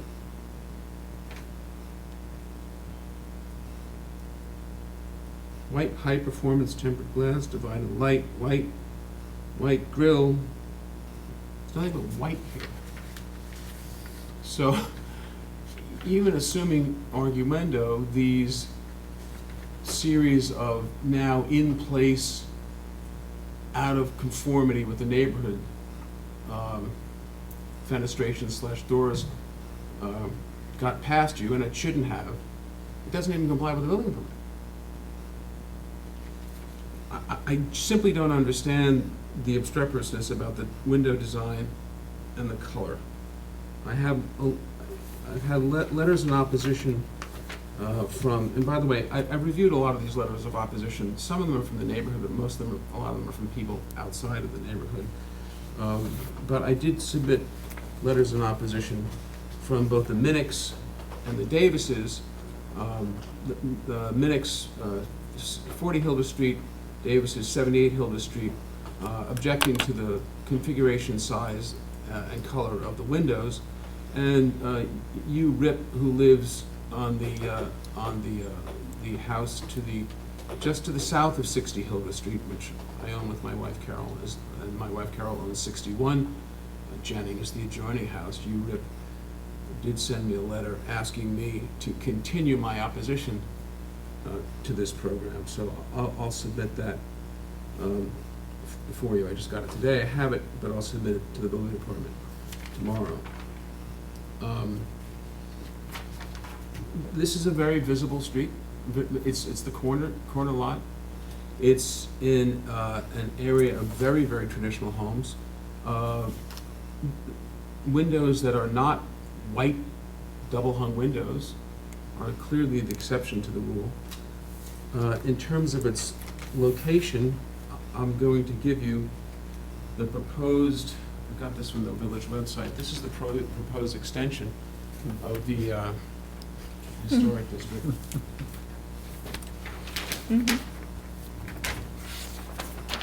And though I probably rail about this generally, well, I will certainly use it to my advantage.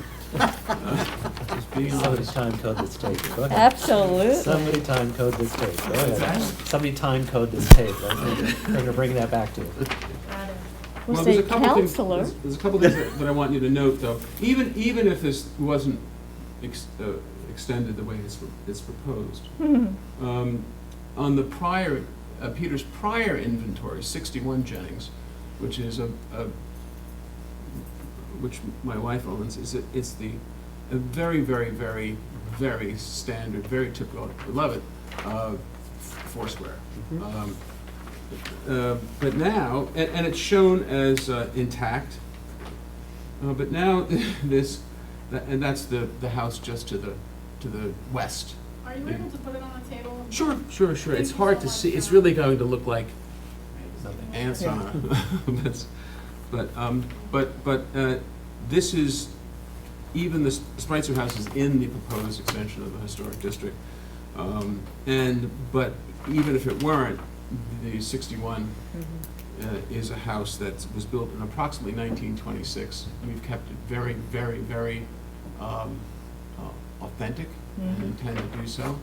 The only thing that we did do is there was a little, what do you call it, a cricket roof over the side entrance, which the prior owner had done in steel and metal and fiberglass, and we made that wood shingles on it, trying to bring it back. So again, I find this is absolutely entirely out of character in terms of the windows. I appreciate the changes. I'm doubtful in terms of how close this comes. I don't think the 4/10 rule has any application whatsoever to anything other than side yards, and certainly not any application at all when you have a conforming lot. It's a small zone, but it's more than 7,500 square feet. And I can understand maybe some sympathy if these windows got here correctly in the first place, but they didn't. So don't be hoodwinked into saying, oh, okay, we can work with this. Because if these windows came into you ab initio, if you were going to be consistent with what you've done in the past, you'd be totally impatient with it. And I just ask you to be consistent, that's all. And again, I haven't really been able to explore these new elevations Lucy was kind enough to get them over to me. I also, it's a site plan without dimensions, is problematic for me. So I would ask you to hold the matter open. Okay.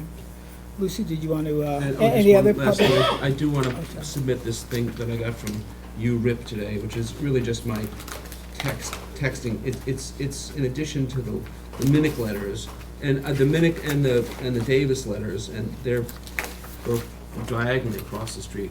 But they're both concerned about the oversized metal doors and windows, as well as multi-panel sliding metal and glass front doors on an existing traditional Cape Cod. All right, John, we'll stamp those into the Okay, file. and also, Mr. and Mrs. Rip, this is just really a texting back Are and these the forth. between- same, are these duplicate or what? No, that's Minnick at 60 Hildreth and Davis at 78 Hildreth.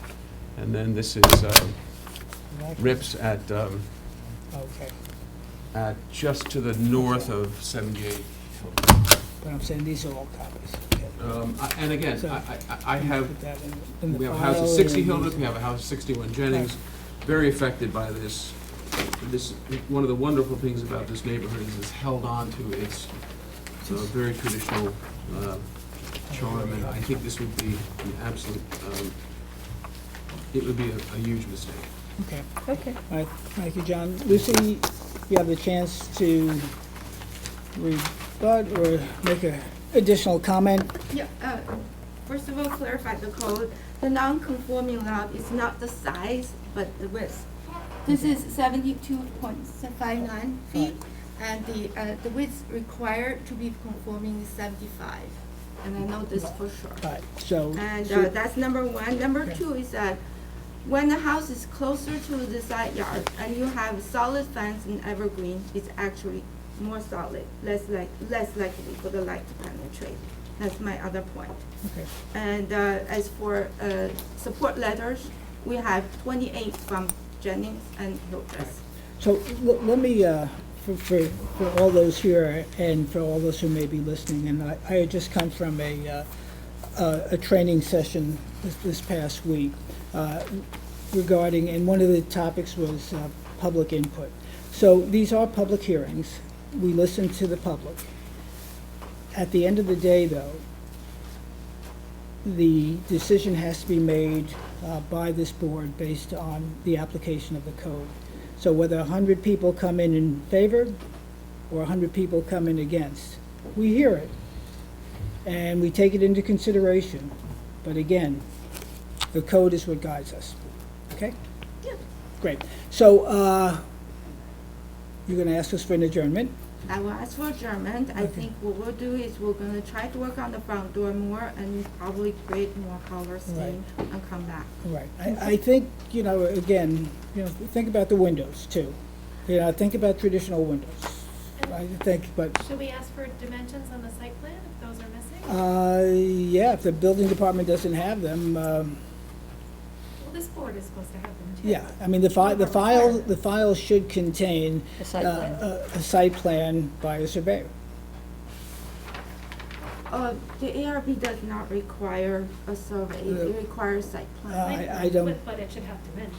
Yeah, it has dimensions. It's on it. It is on it. If you zoom in Well, right now, you you know will what? see it.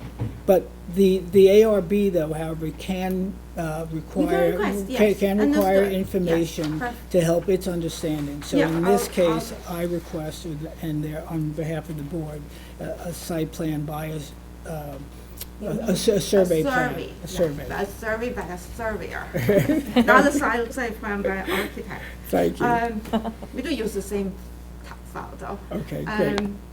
Okay, Great. I'll come back Okay. and we'll work on it All more. right. And Okay.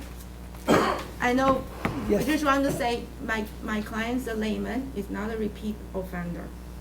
I didn't even bring that up, so I'm not sure what the issue is.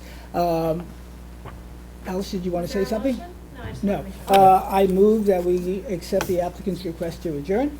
Second. Second by Sarah, all in favor, aye? Aye. Okay, great. Thank you, Susan. Thank you. Thank you, Lucy. Guess this gets in here. Let me get my stuff in order here. Okay.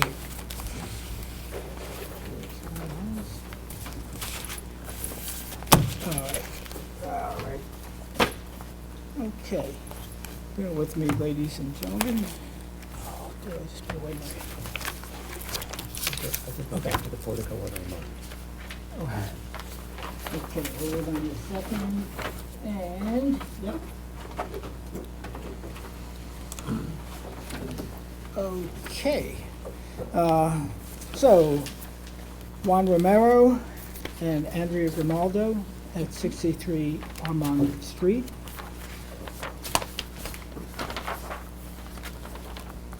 They're on Zoom. They're on Zoom. Okay, great. Introduce yourself. Let them come in.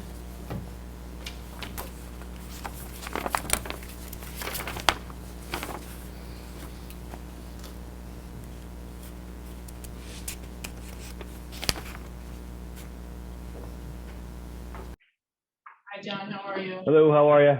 Good. Are you going to share your screen today? I'm sorry? Are you going to share your screen today? Sure. All right, John, introduce yourself, please. Absolutely. My name is John McNeil. I'm the architect director for 63 Armand Street. All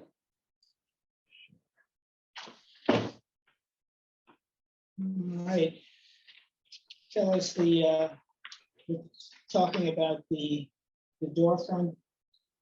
Yep. So per our last meeting, we had discussed changing from a reverse gable to a shed roof over the front door. And then there was some conversation about existing trim that had been eliminated at some point in time, whether it was when the addition was put onto the house or sometime between then and now.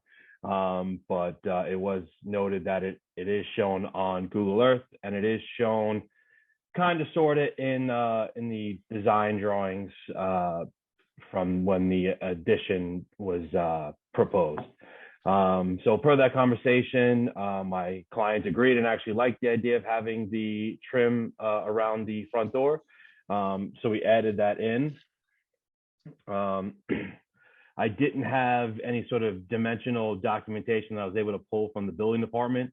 So I kind of just took what I had from that I was able to get from the building department and what I saw on the Google Earth image and created what you see here.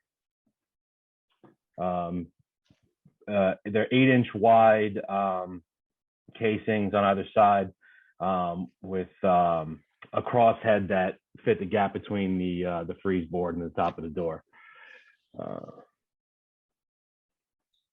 Great. So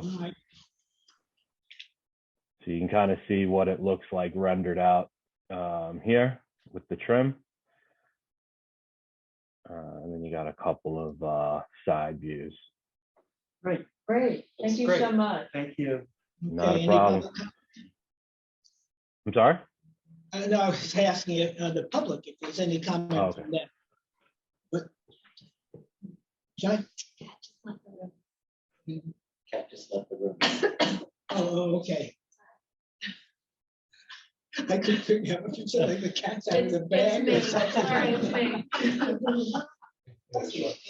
Interesting reference. Black cat there over here.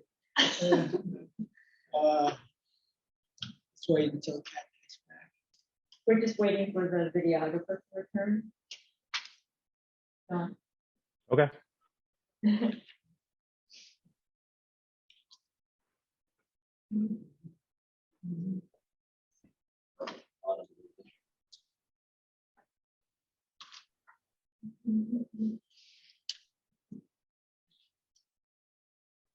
I don't know if it needs to be said here, but obviously we had discussed in the past the light fixtures that were flanking the doors. With this design, I'll do a recessed light fixture in the roof there. I don't know if you have any issue with that. Yeah, were there any public comments?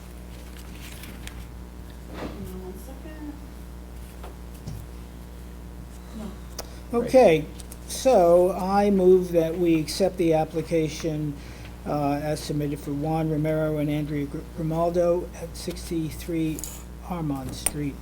Second on that, please. Second. By Sarah, and all in favor? Aye. Okay, great. Thank you. All right, Thank you so much. thank you, John. Thank you all. Have a great evening. Thank you. See you on the next one. Okay, Okay. great. Okay. Looks so much better. Okay, I'm looking at an old one here. 17. Okay, yeah. So Michael and Nico Roth, 17 Henry Street. Okay.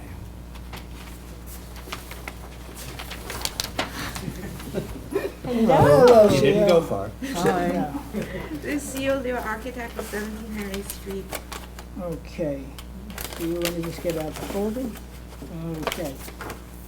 All right. So at the last meeting, we were awaiting the historian's review of the property.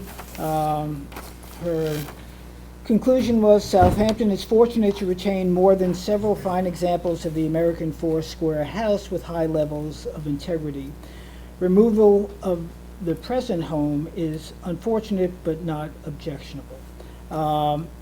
And as Peter and the other folks on the board said, we do appreciate the fact that the applicant and you have shown us what you wish to replace this otherwise nice house, and you're keeping it in the tradition. So with that, I'll let you proceed. Have to present one more time? Well, really. No, not no, really, you don't we think actually, so? no. No, we've seen it. We're okay? We're good. Okay. We saw her lovely house last time. It's a great Yeah. house. All right. They were just waiting on a decision From for Sally. the approval of the demo. And, Okay. and also in her analysis, she concurred with your statements, which was it was due to degradation of the structure too. Yeah. So it was not inconvenient. It was ready to come down. Okay. So- All right, so I will move that we accept the applicant. What's the date on your drawings? Oh, there, Oh, excellent. Don't we have to vote to accept the May 3rd. demolition permit? May No, 3rd, May 3rd well, is the the last revision. house. I don't Yes. think we have to. May what? It's May 3rd, 2022. Yes. The first submission is February 25th. No, we want the No, one. we just that want the we one saw. that we agreed What we on. saw Alice, last time. Mark raises a good point. Do we have to move to accept the demo? We probably Because we should brought it to do. the full board. Yeah, well, yeah, he's Oh, right. so this is He's just the right. evaluation? Yeah, Yes. he's right on that point. Yes, So and we have- that's, we and have to that's mo- how it's noticed. So, Yeah, so the application includes the demo because it's noticed for the demo. Yes. that we can is, just- we that can is just true. approve the Okay. application So we can as roll Right. it all into one. Okay. Right, so I move that we accept the application for demolition of existing structures and the construction of a two-story single-family dwelling with detached garage and pool house on behalf of the applicant Michael and Nico Roth at 17 Henry Street. Is there a second on that? Second. Second by Peter. All in favor? Aye. Great. All right, see Thank you. Okay. Easy one. That's easy. Okay.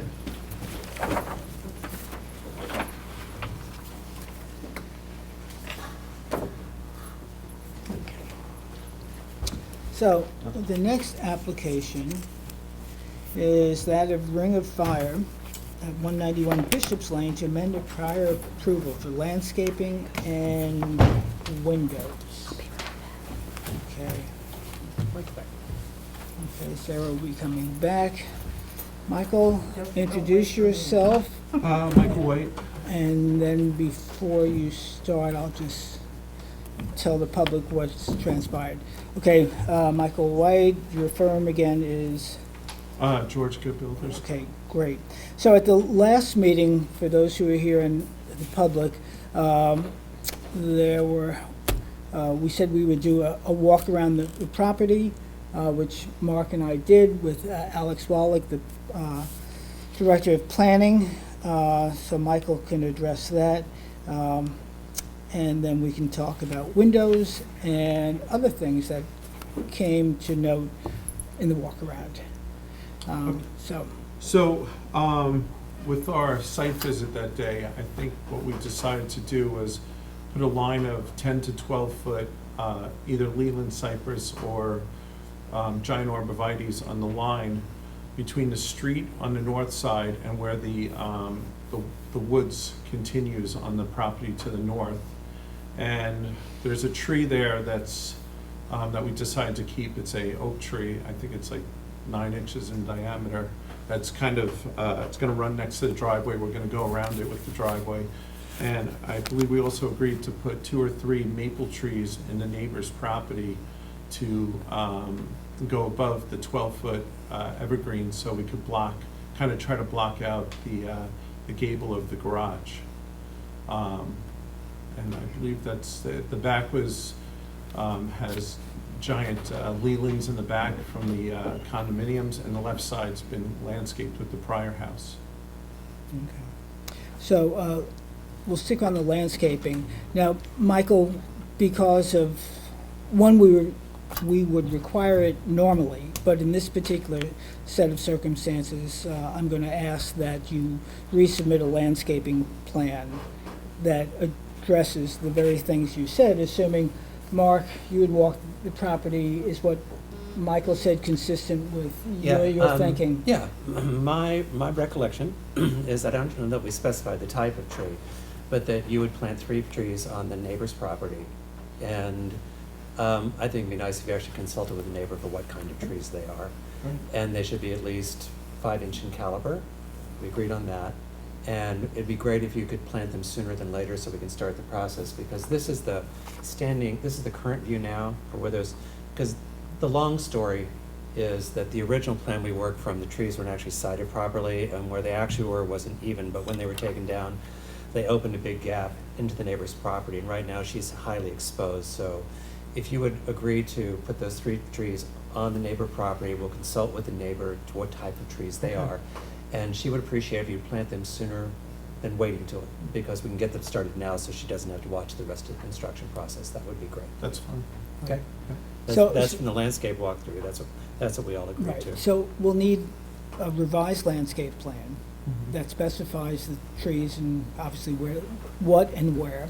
And then I would guess, Alice, is there a side letter or something as part of that landscaping plan, just a general agreement? I mean, this is really a bit unusual. It is. It certainly sounds like it's appropriate, but it's not traditionally what the board does. So I think, they should just be depicted on the plan. Okay, so to the extent, I just want including this somewhere memorialized in writing to what Yeah. this agreement is. It is odd that we're putting on the neighbor's property, but I actually do want it somewhere in writing that this has been agreed to. Right. I don't So want it to just if the landscaping plan has his lot, and then you show by shadow or whatever, at least a portion of the adjoining lot, Yeah. and where those trees are gonna go. I think that's Which was okay. on the landscape plan anyway, because the original landscape plan bled into the neighbor's yard. Right. And So I they- could sign the plan also. Okay. I mean, and, it would be based on the CO. I wouldn't get one until we got that. Right, okay. So that you'll have to do that before we sign off on this. So let's now move on to windows. Now, I will also mention that while we were on the site, I noticed that some of the materials that were used on the house were not consistent with what was on the building plan, which spoke of wood siding, and the siding there is some sort of. I think it's is it hardy boards? Yeah, it's composite. It's composite Is hardy it board. okay, all right. I can explain that. Yeah, Well, okay. actually, the homeowners are here. They're here Okay, from Illinois. well, why don't you're the builder, Yeah. so let's hear from you first. So first, It was very clear that the plan specified white windows. I don't know about that. Can I have the file, please? And also, Kat, do you want me to read the minutes to you? I saw the tape, I reviewed the tape. No, that's okay. Do you want, the minutes are very clear. The minutes are very clear, and. For the initial, For all of them. right, well, I was know, wasn't involved. it was Chuck. Yeah, Chuck Chuck Lambo. Chuck is the architect. Yeah. He agreed to white windows. And all the renderings in this file there's not, which I went through, but I'll just pick one out. But there's not a rendering that doesn't have white windows, Okay.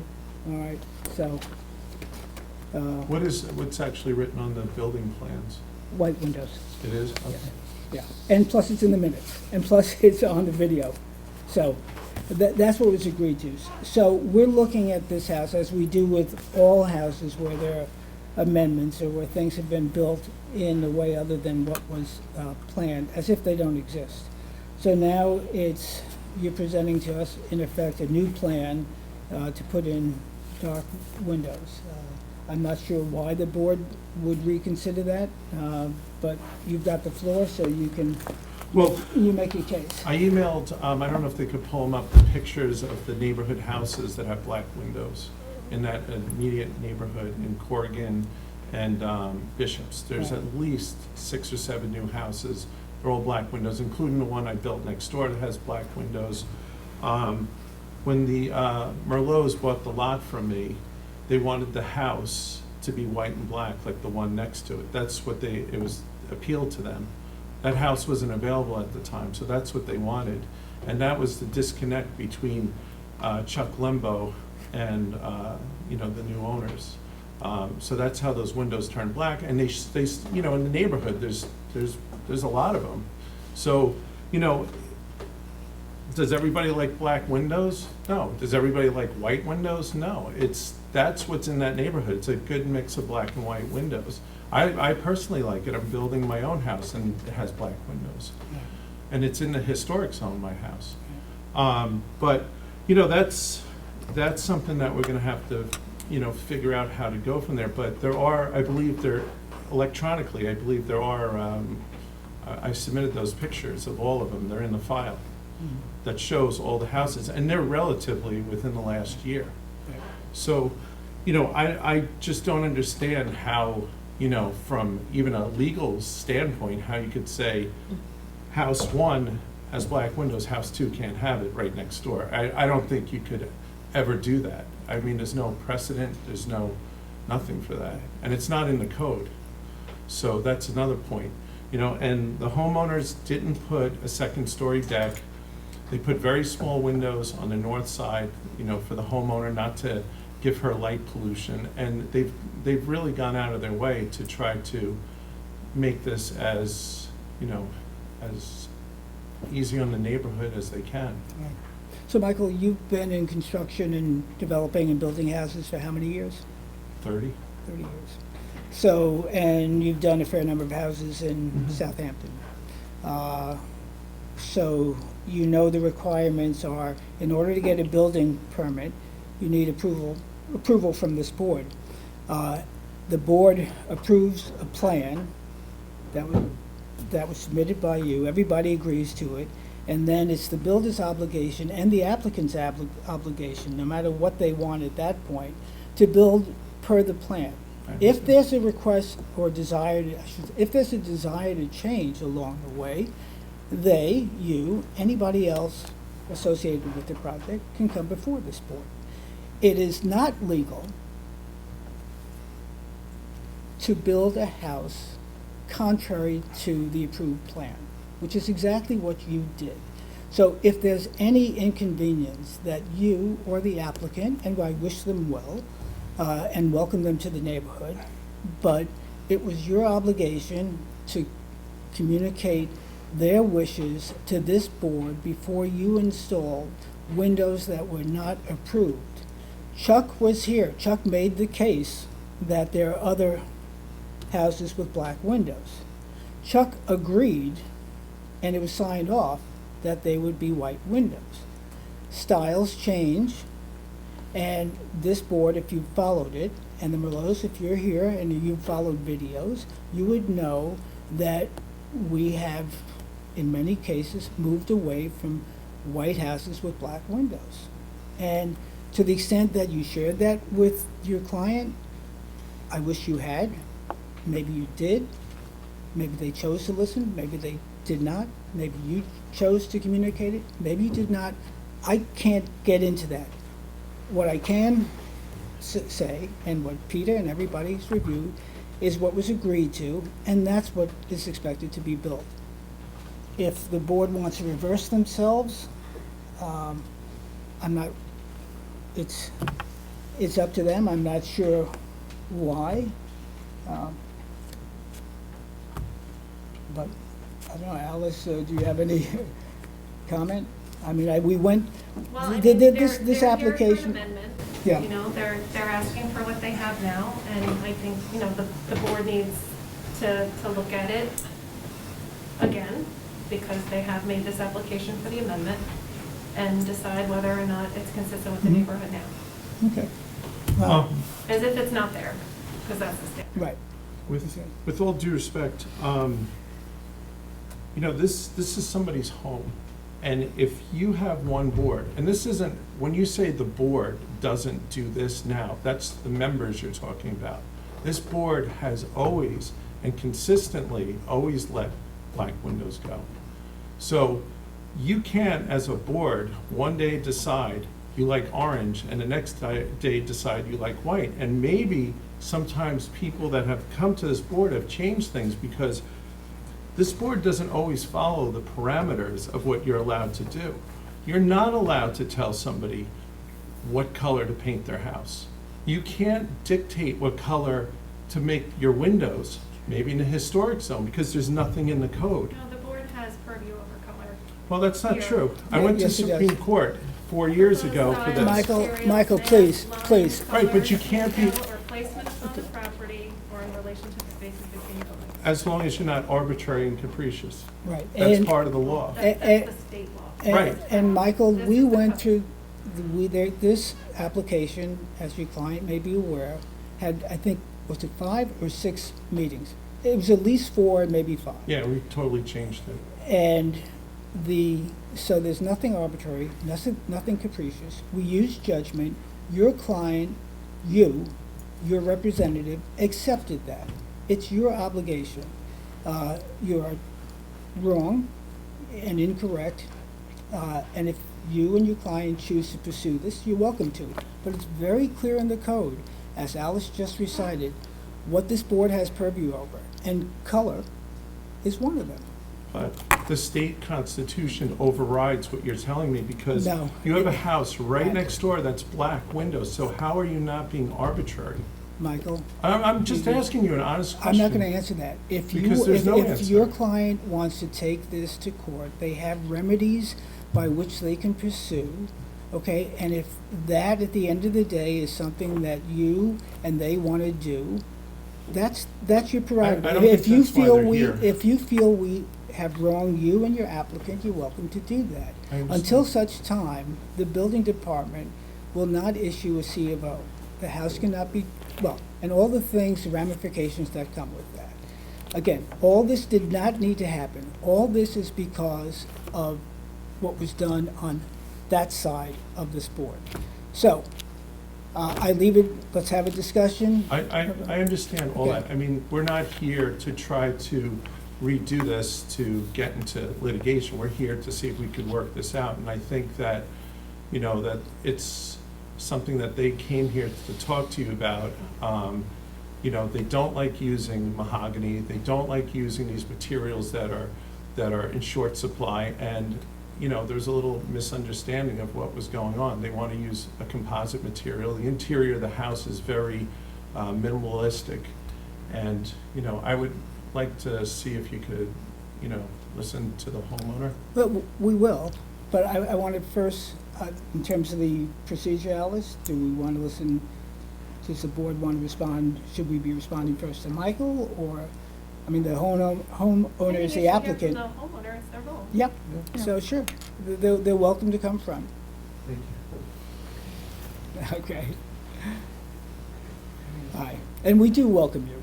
I'm sorry? And we do welcome you. Oh, thanks. That's... No, but we do have rules, okay? So that being said, please introduce yourselves. Yeah, Joe and Ken Merlot. We're from the Midwest and we're from the West, so Arizona. So that's what the house is about. We had this vision for this house of it being universal design. My husband has an eye impairment, And so there's no ledges, everything is, you know, we're composites. We don't like to use, we're from Arizona, there's not a lot of water there. You know, people conserve. So we wanted this house to be no ledges, no thresholds, just very simple and beautiful. And like I said, we kind of got lost in the windows. I preferred black. It's fine. We're not here to, we've never been treated like this so in our lives. You know, so it's fine. You know, Well, it's not fine, and it did not have to happen. You're a very nice couple. We welcome people in. well, I think our neighbor, you know, she doesn't even know us. And It's not about the neighbor. Yeah. We're talking right Oh, now. okay. I thought you were talking about right the- now, the trees, the trees. No, we're Okay. talking about the windows. The windows, okay. The landscape, we worked out. Okay, So that's, okay. that's fine.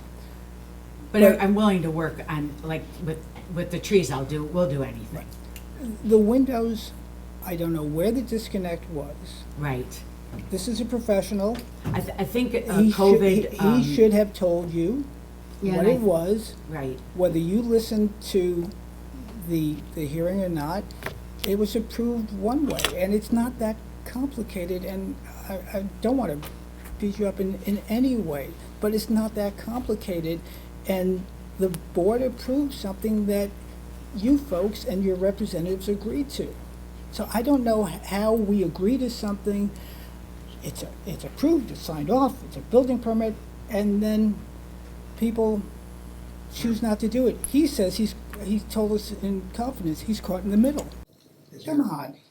Let me ask just a Yes. procedural question. Yes. Sir, assuming there was a design change, was there an amendment process to the Sure. first process? We had one earlier tonight. Yeah, it's like, As I was watching the whole Yeah. proceeding, Yeah. I thought that was what was happening here, so. but And That's also what's happening right now. This is an amendment. The difference is, you know, the prior applicant came to us before they made those Yeah, we're changes sorry. on the fly. And I, That's something we never do. and I Like I appreciate said, that. And- yeah. and if you remember in this case, we changed architects in the middle of this process, and In we COVID. were doing this in COVID on Zoom from Arizona and not having the opportunity to Because come of and see it. COVID, our doctors So we'll wouldn't let us travel, so. good, I Yeah. So appreciate that. there's a Communications disconnect. was a challenge, but having said that, Yeah, we would have been here. you know, We would have been here, like, every other week. Yeah, I mean, more than you would want to see. We're not passive. I appreciate that. And we do go by the rules, and that's how we always lived our life. Well, I appreciate you do, but apparently someone in Yeah. the scheme of things Yeah. did not. Right.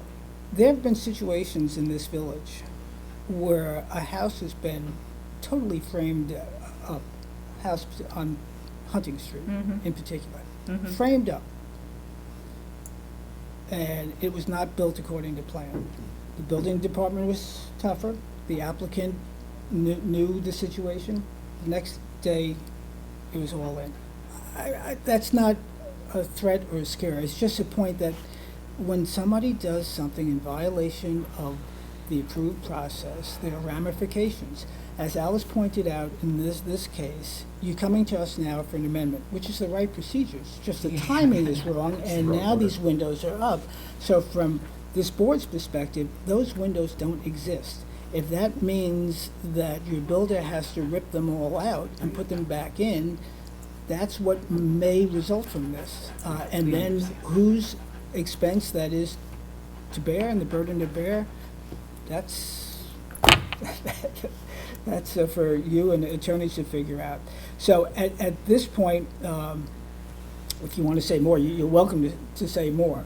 And then I think it's up to the board to start thinking about whether or not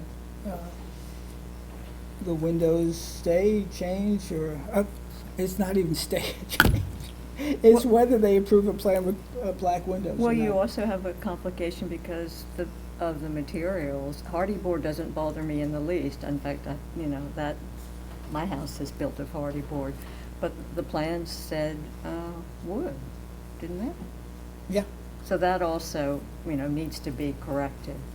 It's not, And again, I don't know where that breakdown came, because in our mind, that hardy board was from day one. And that's fine, and I appreciate that. So, all Yeah. right, so those are the two those are, differences? yeah. Well, I guess. Well, can we comment? Because Sure. we're going to make a decision, aren't we? Possibly, Possibly, or, or- yeah. I think So- if I could Yeah, sure, plead of with course. the court here. Yeah. We're not, that- we're yeah, we're in, the- we're in the- it, and then that's the very issue. We're an administrative body. Right. We're not a judicial body. We use our judgment. We have only two things we can do, either approve or deny an application. And then after that, it's up to the building department to enforce the application or Yeah. with the small a that follows after that, the implementation of that. So that, well, if I could plead with the administrative body, I would say that the house is. You don't have to plead. The Okay, house is really. beautiful. It's everything that we wanted. Yeah. You know, and like I said, I'm sorry the process. I truly believe it has to do with that we weren't here because of COVID. I mean, we would have went through each step and each change and each thing. It was all, like, I've never built a house on Zoom Okay. in my life. So if I may, let Peter comment. All right, well, as far as the issue, okay, I think we solved the landscape. Yep. Yeah, Okay, so it's hardy board. My opinion is hardy board's acceptable. Yeah. It's going to be painted anyway. absolutely. I would approve of that change. I do not. too. I do not approve of the black windows, Okay, and I never will. all right.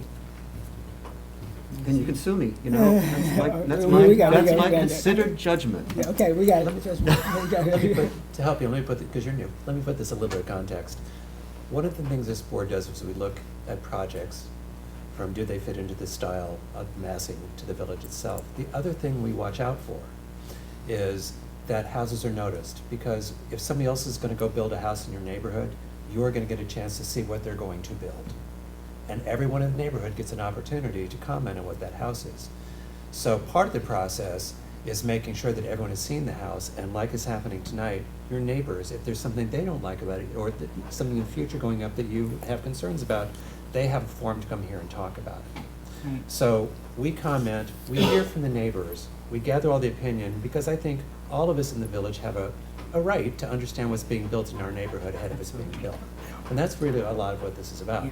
So when, as has happened in a few other cases recently, people come to us, they show us renderings, and they build a completely different house, not only is that frankly against building code, but it's also unfair to every other neighbor, because no one had a chance to actually comment on what was actually built.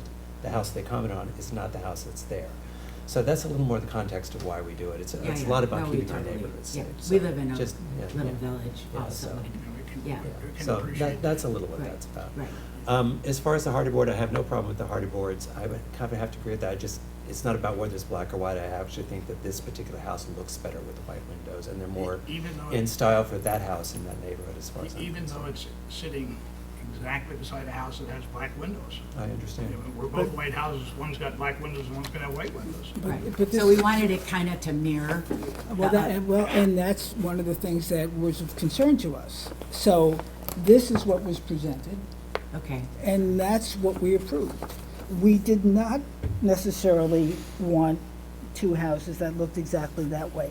We're not saying it's good, bad, or indifferent. It was just after several sessions, that's where we ended up, and that's what your representative agreed to. Sarah, do you have any other comments? Mine is the same view as Peter's and Mark's.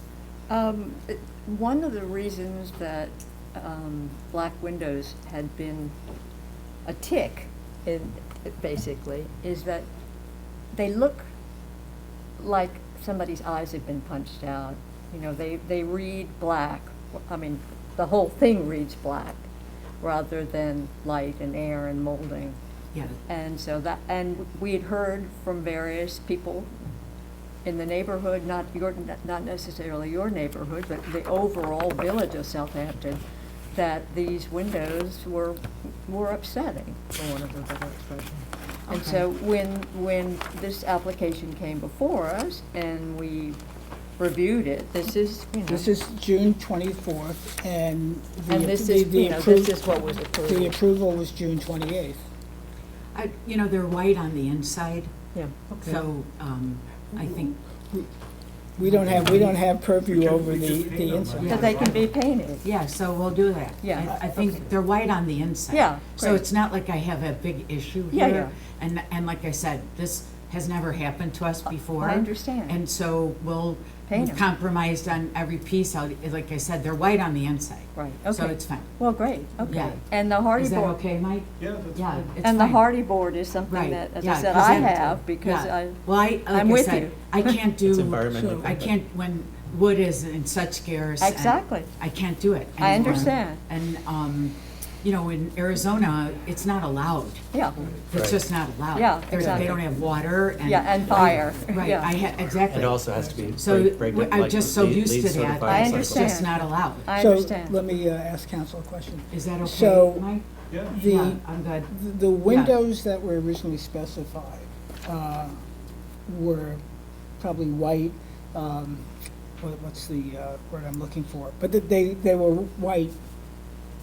White was, they were white Yeah. clad, they were integral. Painting, is that something, I mean, paint can change, paint can wear. No, just paint. No, Just it can't. paint? No, just paint it. Paint them? You just paint it. You No, just paint it. can't.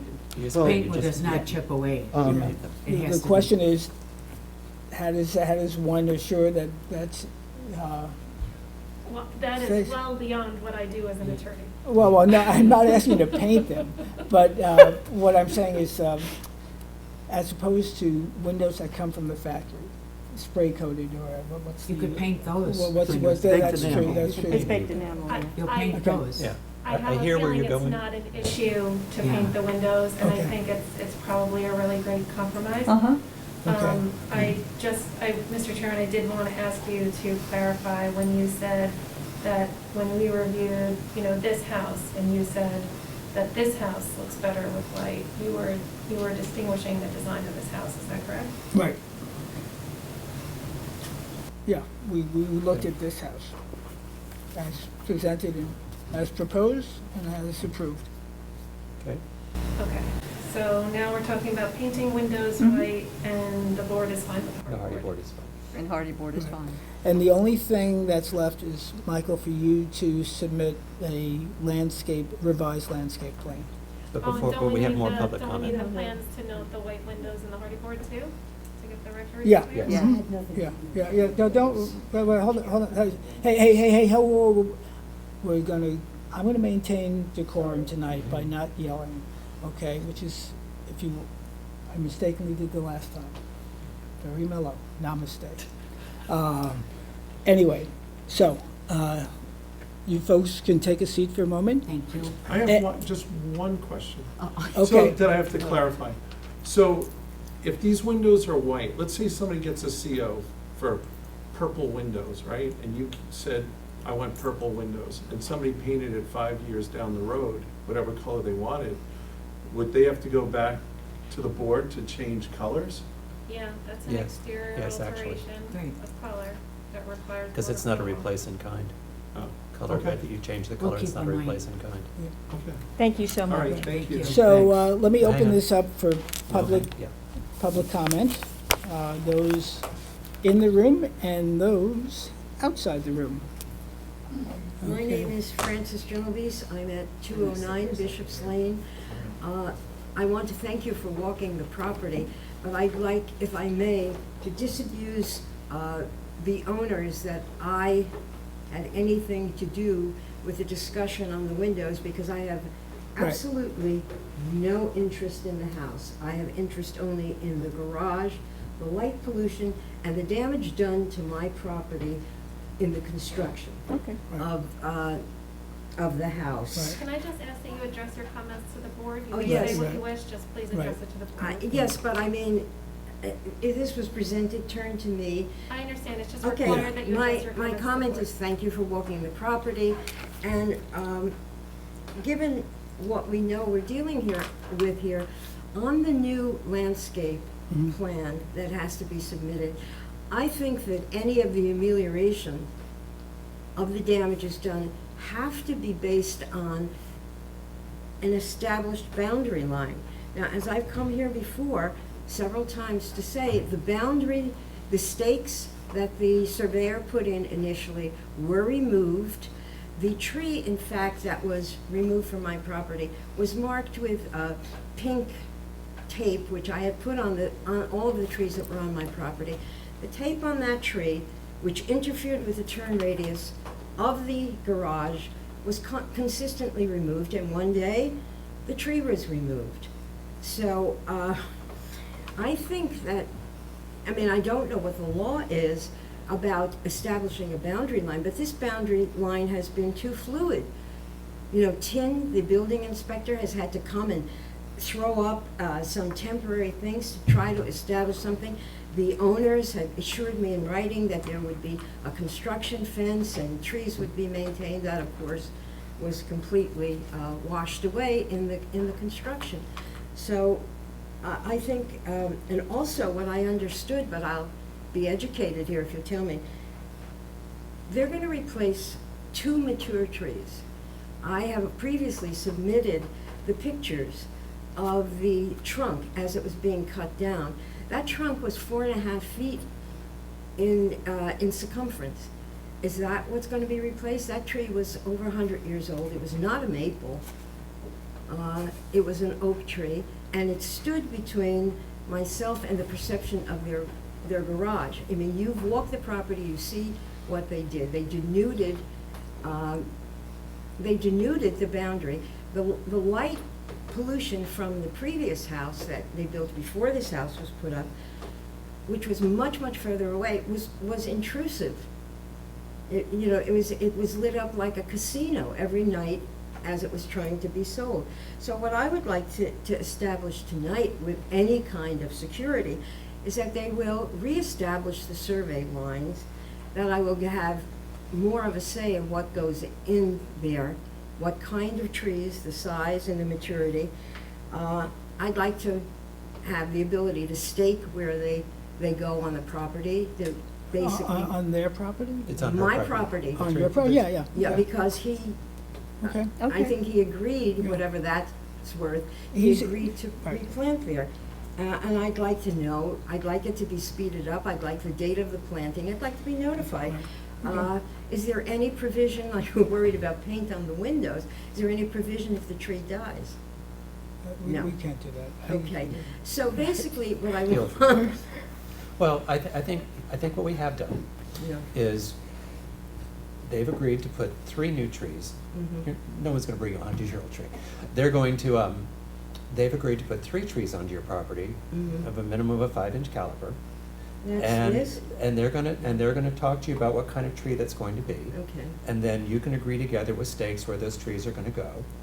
I think if we need to reestablish a marker and just reestablish the property line, I don't think that's a terrible request. That's not really my call. That I- seems fair, but it's beyond the scope of. It's beyond the Right. scope of the board. I will tell you that when I was there, I literally did take a tape measure out and measure from the side wall of the house to your property line.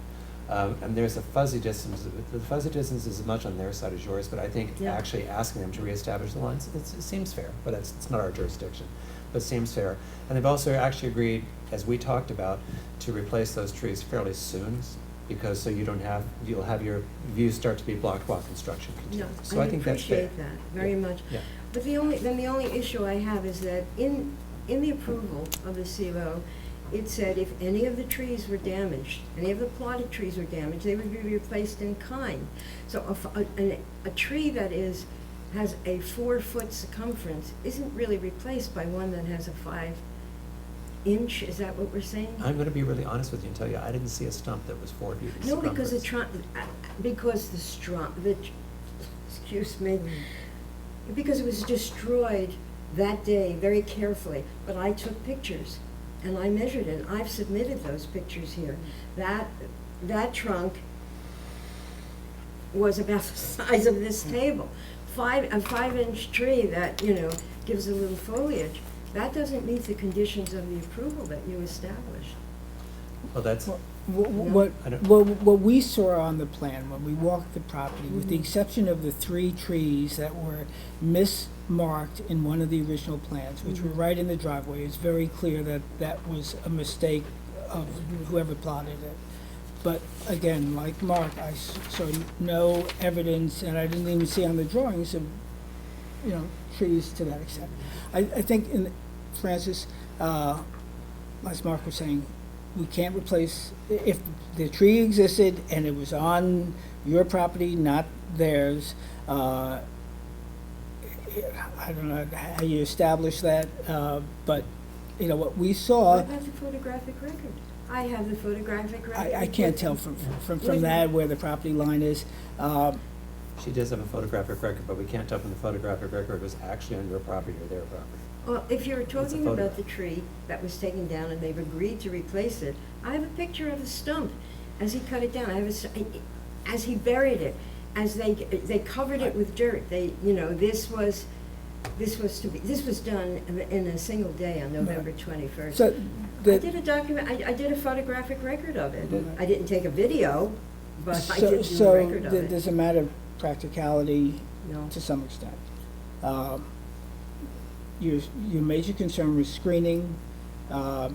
They are providing screening. They're going to replace the trees, and I think that's, at the end of the day, that's pretty fair for everybody. If you feel you've been grossly wronged, I know the remedies. there are attorneys for that Yeah, too. I know the remedies. And can we get any kind of, but you also know the problem of the commitment and fulfillment of promises in this particular instance. So what I would like to know is. For the last 30 minutes, that's what we've been talking about.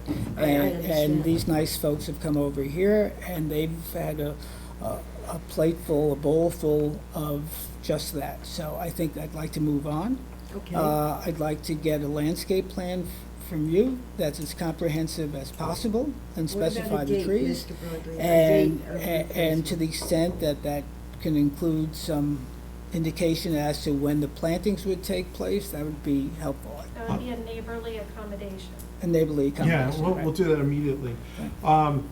The one thing I just want to make clear that we were there's a tree that's in the driveway we're keeping, that we decided that we're going Right. to go around it. Right. But there is, on the property line, there are like kind of scrub little trees. Those are coming out Right. to plant these. That, I just want to be clear that Ms. Genovese understands that. I think we need to make it clear on the plan. Yeah, it is on the That's plan really what now. needs to One of the happen. things that has this whole thing at issue, to be honest, is the original landscape plan wasn't accurate. And we talked about that on Sunday. Right. It wasn't. So I think for this, when you bring the final landscape plan, I would suggest two things. Let's just make sure it's totally accurate to what will be taken down and what's there.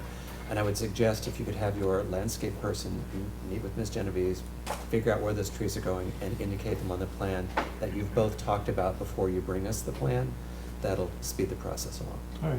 And if we agree on the trees, we'll actually bring them there, and she could go in her house and tell us where to. You guys worked it out. All right. It's just a But plan. can I say just one thing? Sure. So, like I said, he has a visual impairment. We need the light, okay? That's very important to us. And I'm willing to build a huge fence, like, on my property Yeah. line, so that is that for me to say now? No, but. We approved the plan.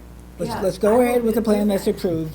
Well, And I think our agreement Yeah. is in fine. place, but I think from your standpoint, when Frances decides where she wants the trees on her property, the closer they get to the Like, house, yeah, the more they may screen her and the more give you light, but that's an issue Okay, between neighbors yeah, now. we could do that. Which I feel like if you guys want to sit down together and figure out where those trees go, that would be a lovely thing. Right, okay. And then, if you guys could do that before you bring us the landscape The plan to landscape approve plan, and yes. have that all resolved, that would Yes. also speed the process along, because I know one of the things we want to do for Ms. Genovese is get those plants, those trees into the ground sooner than later to start blocking during the remaining construction, which would also be nice. Don't do this one. Could I ask you, there is, I would say both sides are agreed that they don't want to be in each other's sight. However, there is light pollution, the house is high and all of that, and aren't there regulations as to the size of the house? no. We're all beyond that. The We're house has all been much approved, beyond it's all that. there. We're Yeah. not changing the size of the They're house. discussing putting it- So I think what we're doing is, I think we've got to a reasonable accommodation here. I think you guys will figure it out. I think that this open issue that you and I discussed in your house, I think is being solved, because this will be blocked by the trees. Okay. And I think we've worked out a good solution to try to, make this all workable between two neighbors. Yeah, okay. Okay, great. So you're going to request an adjournment, Michael, so you can submit a new landscaping plan. So I move that we accept the applicant's request to adjourn to our next meeting. Mark, is the second? All in favor? Aye. Great. Thank you. Thanks a lot, Thank you. folks. And nice to meet you. Take care, yes. Are you here for the, are you going back, or are you here for the duration? We're going. So stay. We'll be back. Stay. You don't mind. It's- Safe No, travel, no, safe right. travel. Safe travel. Thank you so much. Come, Thank you. we look forward to seeing you. Okay. Okay. Let's see, this goes back in this folder. Okay. All right. Here we go. You doing? I'll switch with you next time. Peter's doing okay. Okay. Alrighty. Is this the one I was working on? 240 West Yeah, Prospect. no, I know. I've been taking notes on one versus the next. Oh, I see. Are we up to 240? Okay. I think the architect that never sleeps is coming back. Adjourn. Okay. 240 West Prospect, Omid Malik, or Malik. Hello, see you.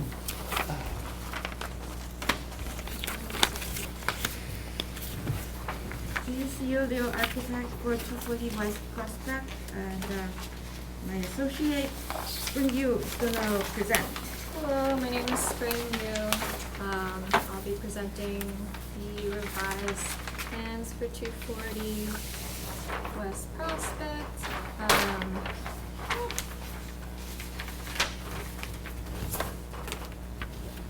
So here are the proposed elevations. Once again, I'm going to put up the little versions of the existing elevations. And thank you for the board's comments from last time. We listened to them and made some changes that will hopefully reflect the concerns that were brought up in the previous meeting.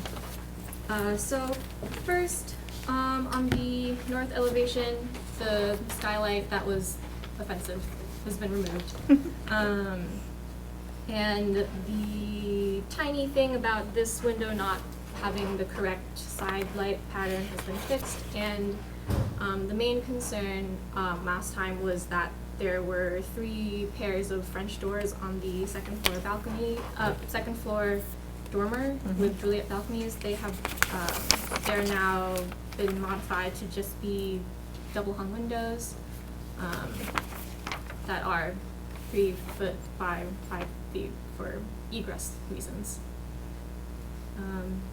And those are all the changes.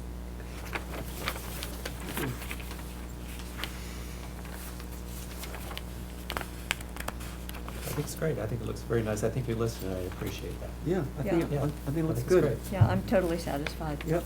Okay. Any public comments? Kat? Not on Zoom. Okay, then I move we accept the application as submitted this evening for Omid Malik at 240 West Prospect Street for additions and alterations. A second? Second. Second by Peter. Okay, all in favor? Aye. Aye. Great, There we thank you so go. much. Thank you. Thank you, Thank you. and thank you for, So you're actually leaving? Do you have another one? Do you have another one? No, this is it for tonight. Okay. good night. Good night, thank you, see you. Thank you. And Thank you, Spring. I'm gonna go battle the safe harbor now. Okay. Okay, so next, Gary Lips and Paul Sergikowski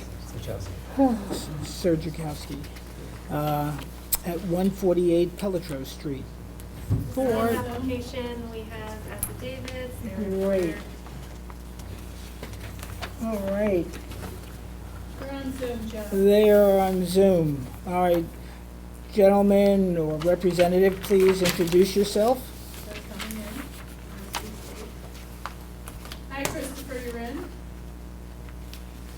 Hi there, I am. All right, and Christopher, will you be sharing your screen? Yes, I will. Okay, Christopher, tell us who you are, please. Hi, my name's Chris Biba. I'm the general contractor representing Gary and Paul at 148 Pelletrew Street. This is a application for a extension to an existing dormer. There's about a 10-foot dormer, 10-foot wide dormer that's on the west side of the house that we want to extend 5 feet on each side. I will share my screen and show you some of that.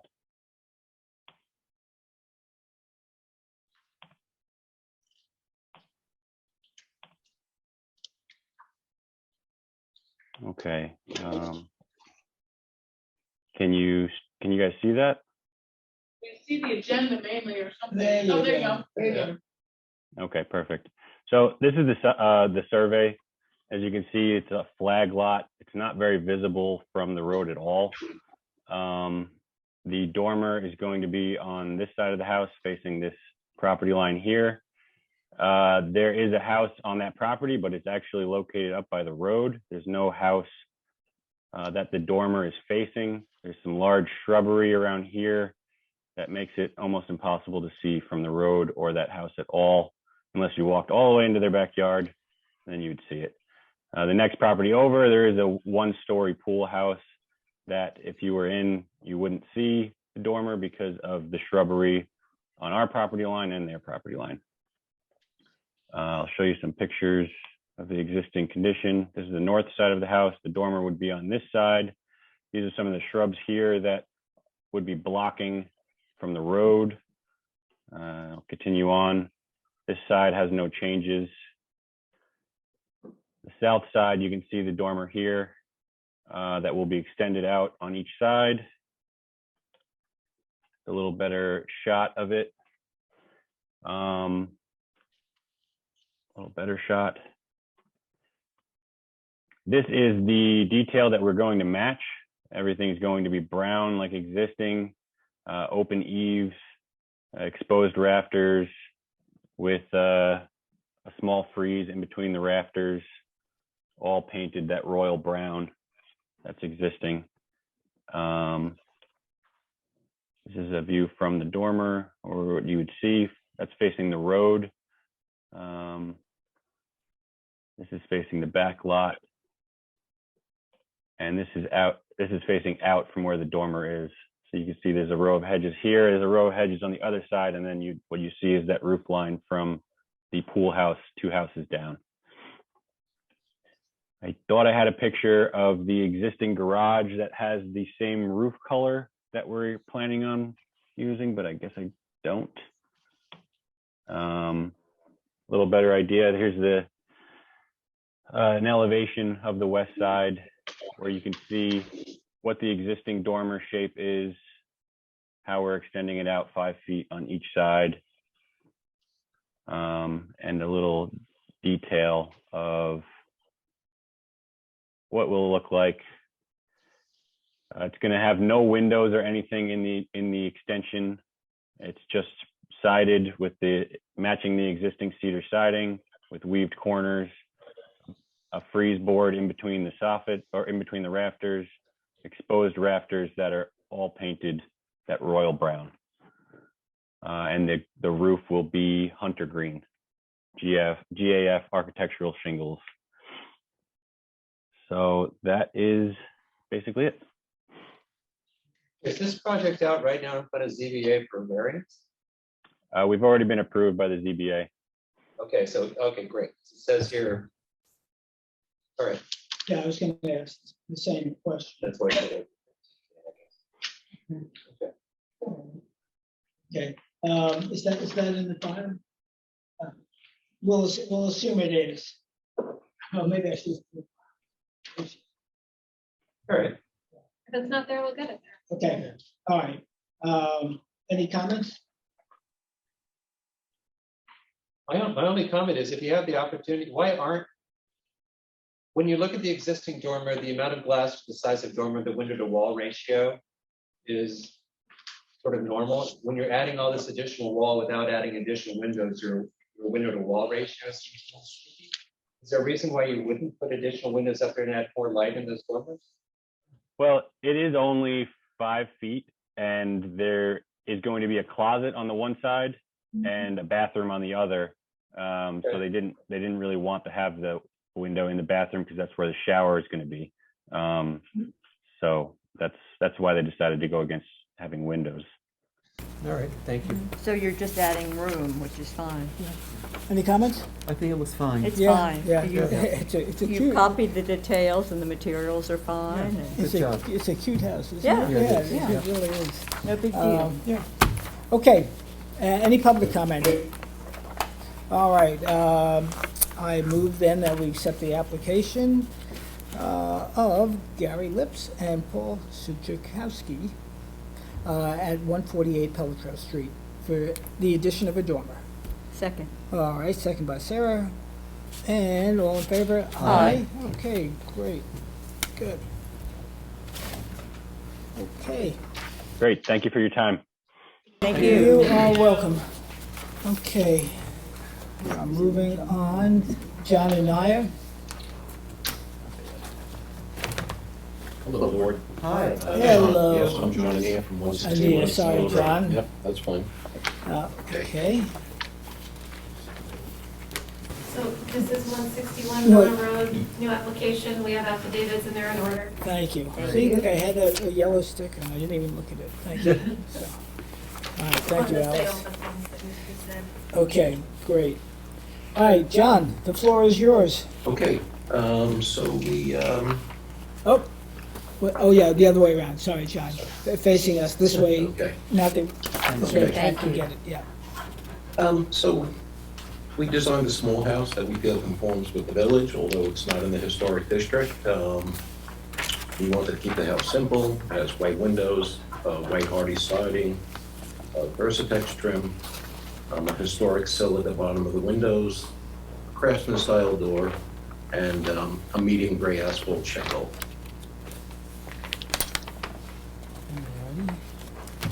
Is this a stick-built house or is this a? This is going to be stick built. We considered modular, but it will be stick built.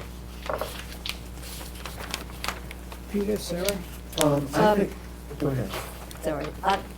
Everything seems fine to me except for the quote left side elevation, and you've got those windows that look like they really should be for a basement. or- Yeah. So we actually met with the architect today, and that's one of the things we thought should be removed. There's really no view, there's no reason to have the windows on the second level. Oh, we have no Oh, windows. no, we No. like windows. I just hoped that so- you would make well- them bigger. Yeah, well, why would you? There's such a minimal amount of wall space.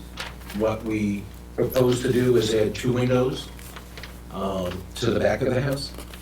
If you go to the rear elevation, the second level is showing just a single window in each room.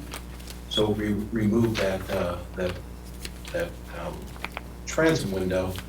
We propose to put a double window in each room. It's actually 2 rooms to the back of the house. So on the side elevations, Yes. are you proposing, I think the windows in the side elevation look like cellar windows, and I think you should replace them with windows similar to the other windows in the second floor. The reason why this was put here is wall space. There's just there's small rooms, and there's such a minimal amount of wall space. This is actually the bed wall. No, I understand. Okay, Yeah. so you know what, I thought that might be the case. Yeah. So why don't you do a pair of windows then? Instead of one transom that's above the bed, why don't you do a pair of regular-sized windows, perhaps narrower, that flank the bed? We can do that. Yeah, 'cause it just- Because otherwise it looks. You don't like a proposal of adding the second window to the back of the room? No, because from the side they look accidental. Yeah, the front and the back are fine, it's the side. The side with those Yeah. mean little windows. Again, the window-to-wall ratio Yeah. is just skimpy. Okay.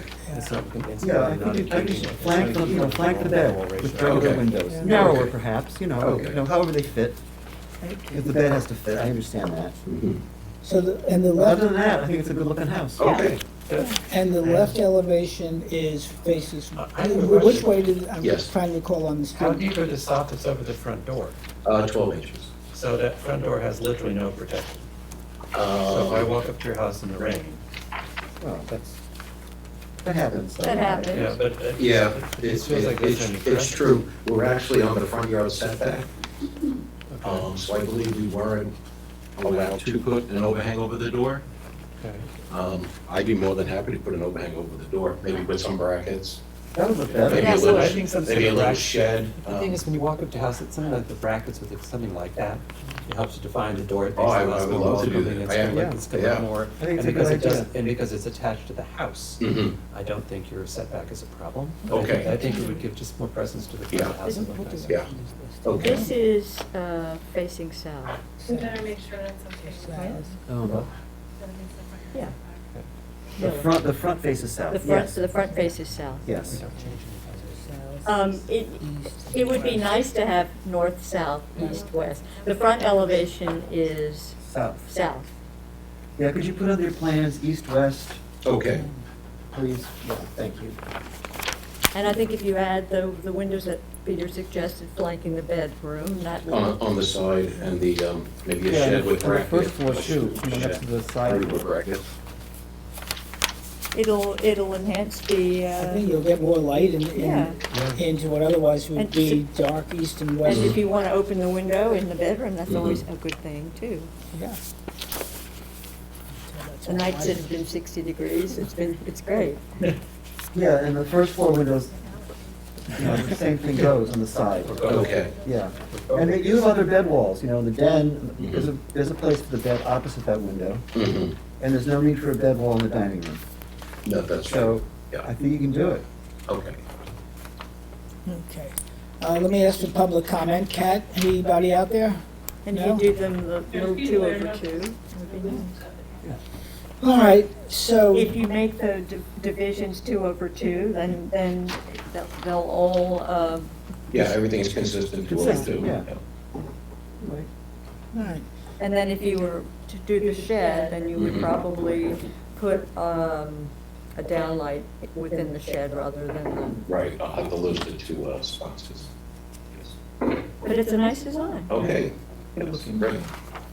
Thank you. Thank you. So, Okay. John, you're Thank you. asking us to adjourn to the next meeting so you can I am do pleased. do what you do best. Yeah, And I move that we accept the applicant's request to adjourn to our next meeting. Second by Mark, all in favor, aye? Aye. Great. okay.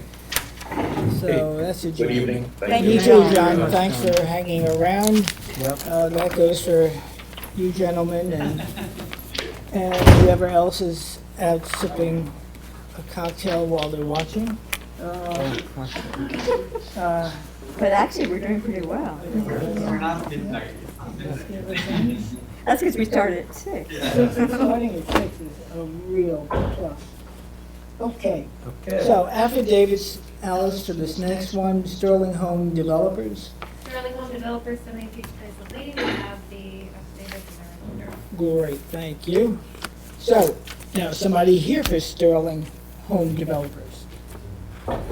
Oh, don't worry, Kat, we're not gonna. Yes, Brian Glasser. Brian's back.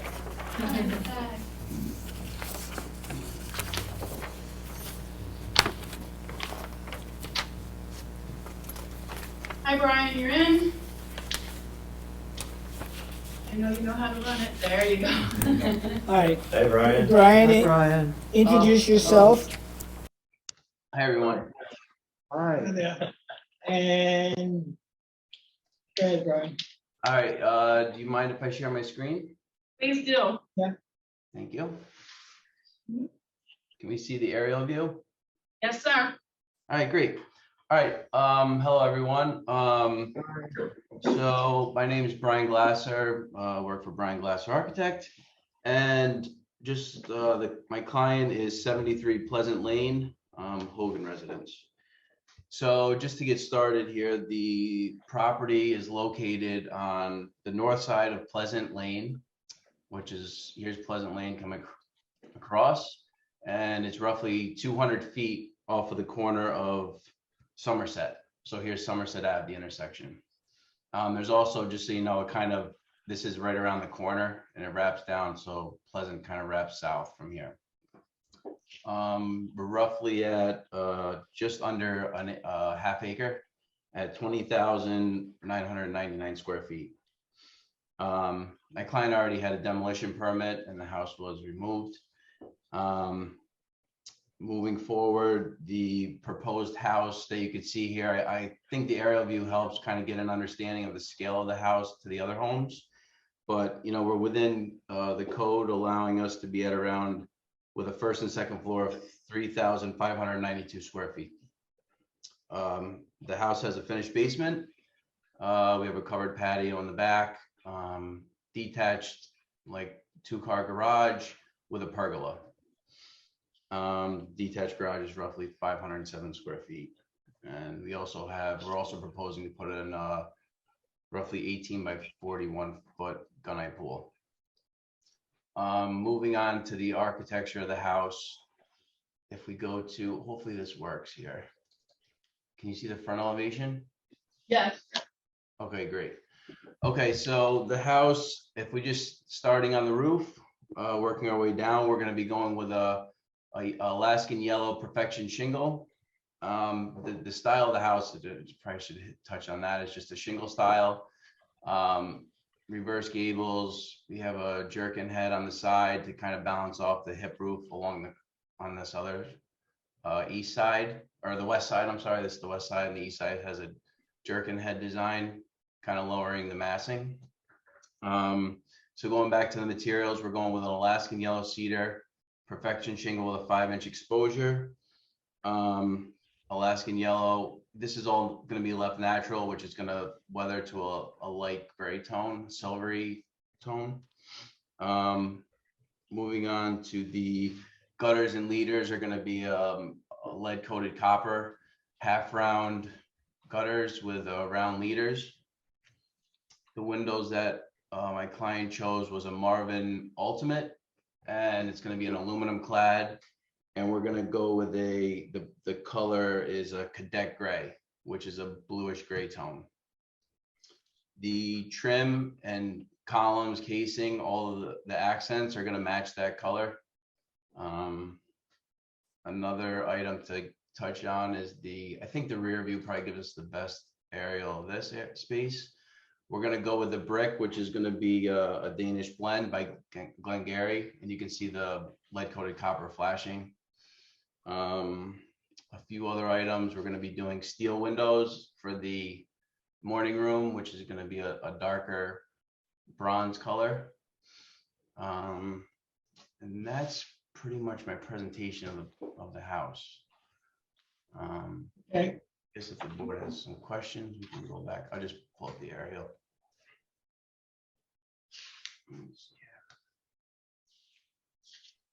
All right, Brian, you turning it back to the board? Yes. Do you want me to stop sharing my screen or keep it on? Keep it on in case we want to go back to. Okay. Peter, do you want to start or start? Go ahead. I'm not wild about the stack window projection. And the stair. And the stair, but I could be dissuaded. At least it's recessed from the main plane, so that it's not. It's more aggressive looking in the elevation of the side, the west, than it is straight on. But that's my only problem, and it's not. The one, if I could actually. Brian, let me just finish with. All right, sorry. Okay, you can address that. Go ahead. You would like, wait, I'm okay to address that? Yeah, go ahead. Okay, yeah, so Mike, I know, I know your views on certain items. And if we were to look here at, and I respect them, obviously, you have multiple houses that we've worked on together. And for me, this little corner unit, which is on the west side and the south, we do have the street wrapping the corner here. So my idea was that it was kind of tucked away, really wouldn't be noticed. And if we were to add up, we're roughly 3 to 4 feet lower than the second story window. And then we actually came up about 5 feet from the first floor. So Yeah, I it's saw that. kind of squishing it down, and it, like I said, I tried tucking it in. If I put it on, let's just say the east side, and you were driving by the house, I'd say, okay, it's wow in your face, but I was trying to conceal it as best. Okay, I saw it set back, and I saw that also the fact Yeah. that it was raised from the ground elevation. Okay. Talk to me, what does the front door really look like? The front door, let me go back to. Because if I look at your rendering, it looks like a wall, a panel of windows. Rendering. There's no door. But when I look on your floor plan, there's a door there. But just is it a solid door? There's side lights, is it a glass door? What is? So this is a glass door. It's a low, maybe a 1 foot, 6 foot tall panel underneath. So these would actually be Marvin windows, and then we'd have a window. Can you see the rendering? Sorry. Yeah, I'm looking at the rendering, but let me pull it up. So I have that rendering. Yeah. The rendering I have doesn't have like hinges or handles. Yeah, the elevation's better. Yeah. Yeah. Oh, my 2D. The elevation doesn't have a handle. It's a series of windows. Let me just pull up that. Give me one. Yeah. No, I think the front door could be, you know, look more like a door and less like a window, okay?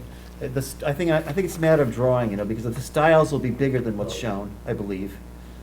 Anyway, so I agree, it looks like a patio door, you know? Yeah. Looks like a bank of windows. Yeah. So that to me should, you know, you should articulate the front door, differentiate the front door from the side lights by making it more solid, I think. I like the stair bay because it's a bay, you know, it's a corner bay, and I think it's a very nice little touch. And I think the house is good looking. My only issue is the front door, and I think that your elevation says the chimney is brick, but your rendering has it stone. So please tell me it's brick. No, it is brick. Okay, Yeah, no, the rendering has it's stone, that's all. Yeah, no, it's definitely a Danish blend brick, and yeah, sorry, but I don't know if the rendering. Oh, yeah. Okay. Yeah, okay, but Fine, it called out correctly on the elevation, I see that, thank you. But the material is not shown that, yep. Yeah, okay. So I do, maybe to Mark's point, consistent on the floor to, relative floor to ceiling, but, you know, again, I hear what my fellow board members are saying, so maybe that's not a hill to die on. Does anybody have questions or issues about the two vertical lights, not lights, windows Yeah, I think, on the gable? I mean, it's, I think they're a little peculiar, Jeff. yeah. I think you're not wrong there. I'm sorry, I missed that. I couldn't hear you. The vertical, I don't know what you would call openings, windows, what might otherwise be vents, but they're not, they're windows. And, you know, with all the other windows that you have on the house, it seems, I think it'd be better without them. yeah, I think you'd have a cleaner line. Okay. I agree. Is it for, just for my knowledge, is it for lighting? Like if it was, they probably will end up being in an attic, so light wise, you're not gonna see them at night. No, it's really architectural. I think it's an addition that detracts from what otherwise is a good design. And you're unnecessarily complicating something that That's is clean. simple. Yeah, it's clean. I Thank agree, you. Jeff. Okay. I mean, this seems pretty straightforward. It's a nice design. Yeah. Thank you. Thank you. Yeah, I love this house. I can't, you know, most of the houses too, like for the most part, when I'm laying them out, like I get excited about it. You can see, and then it's like, all right, I can't wait till it gets built. You know what I mean? So this is another one that I'm excited about. My clients let me kind of do what I'm thinking would be nice. So, all right, so we can remove it. Yeah. So let me ask any public comment, Kat? No. Okay, so Brian, we'll see you in a couple of weeks. 3 weeks. 3 All right, weeks. so the biggest thing is just, I mean, the front door and the windows above, really, above the gables, we should be in that spot. It's a very nice house. You okay? That's it. Thank you. And make sure that the materials match on the rendering and the chimney. Okay, Sorry, I couldn't hear you. I'm sorry. What was that? The The chimney, chimney, just make sure the materials match. The rent, you've got brick shown on your elevation, and you've got stone on the stone rendering. on the rendering. Can I share my screen real quick and I want to zoom in because maybe it's supposed to look like a little rough. Maybe it just looks a little too rough, but I just want to make sure we're on the same page here. Can you guys see this? Yes. It's supposed to be brick. It's a little rough. It's just too, the scale is large. Okay, that's fine. Okay. The scale and the way the grout joints are. See, it's a little. I get it. I got It's you. the grout joints that Yeah, are throwing it off, yeah. okay. Okay, Thank you, no thank you. problem. Thanks a lot. All right, so we're good. Which is actually mortar joints, I believe. Yeah, it looks like they had more. okay. Thanks. I move that we adjourn the application of Sterling Home Developers to our next meeting. Second on that, Second? second by Mark, all in favor, aye? Aye. Great. Thank So, you. there are no driveway gates, so that concludes our regular public hearings. We do have a request for a pre-submission review by Alexander Pisa at 213 Windmill Lane. Okay. So, gentlemen, tell us who you are and Okay, I'm, okay, put them the right way. You could, Yeah, just put one more there. Yeah, perfect, okay. Cover up that sign for me. Uh-huh. Thank you. You're welcome. Okay, my name is Alexander Pisa, and I'm the owner of the house at 213 Windmill Lane. And this is my architect, Daniel Kissinger. I'm Dan Kissinger, I work Yeah. for McDonough and Yeah, Company. he's a licensed architect, so what, So we had- let me just preface it by one thing.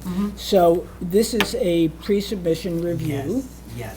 It's not subject to public comment. It is for informative purposes only. And whatever is said or communicated is not binding on either the board or the applicant, and is not to be interpreted as such when you come back with an application that, oh, these guys liked it here, or Yes. Sarah said this, and then we did exactly that. Yes.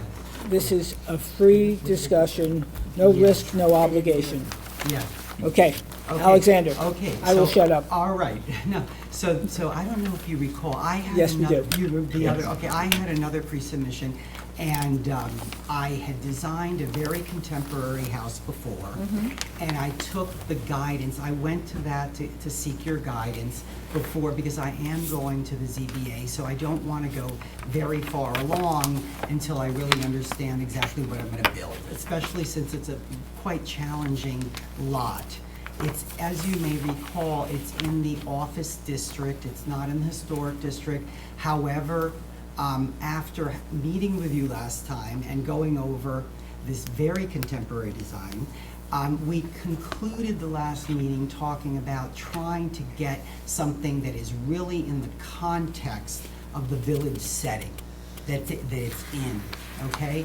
And we ended that meeting by speaking about having me create a blend of some of the traditional vernacular with some contemporary elements, not boring, but in the context of that village setting.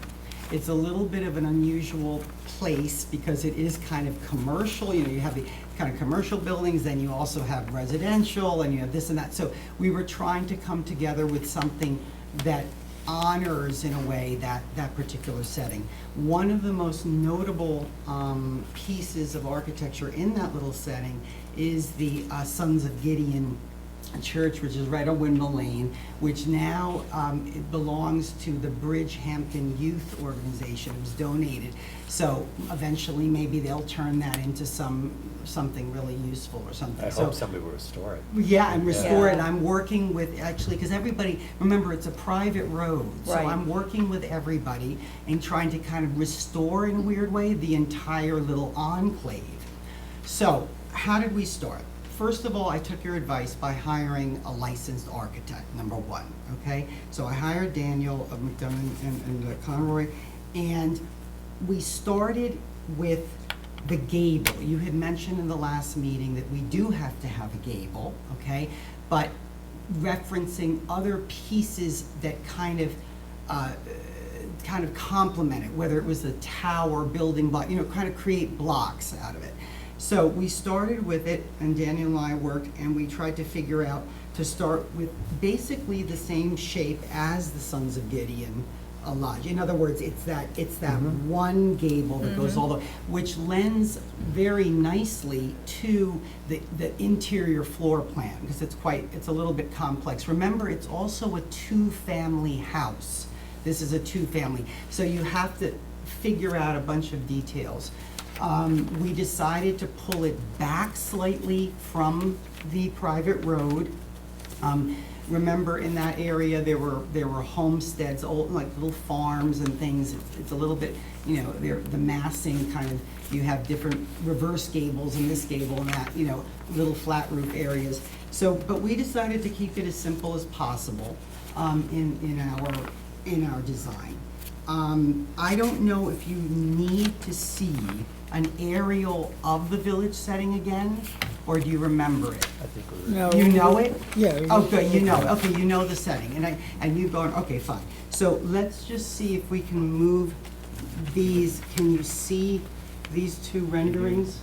Let me move those are, leave those where they are, okay. So you're That's gonna fine. move. Plus, we have sets too. Yeah, but there they are. Oh, that's easier. Okay. All right. So as you know, it's on a hill. So that's a little bit tricky with the average grading and the way the hill is. What I would like to figure out from you, remember, I have to move this forward. I have a house there that I do have permission from the demo committee now to demolish. I have the building department has given me the guidelines for the actual permit. I don't want to tear it down yet until we know where we're going. But I do have permission to do it, blah, blah, blah, fine. So now what we're trying to figure out is the house, moving this forward. Pardon? Oh, sorry, hello? Oh, okay. Okay, the house, moving it forward so I can get started on submitting a formal application to the ZBA and then getting started with a formal application to you all and getting this thing built, hopefully starting in the fall. Because I can't just keep carrying the property forever and ever, all right? So with that, I'll turn it over to you, to Dan, or to anybody. We're looking for guidance. Let Dan And we'll take let it. Dan speak. So I mean, Alex kind of explained the nature of the design, but we tried to keep the traditional gable look, keeping the cedar center match siding. I have horizontal siding on the lower level, kind of distinguishing the lower level. And then as you go to the second floor, everything's vertical. And then we accented with a lot of darker gray trim bands going around, having an element of the windows on the right side of the house kind of protruding out. It also gives a little bit more space.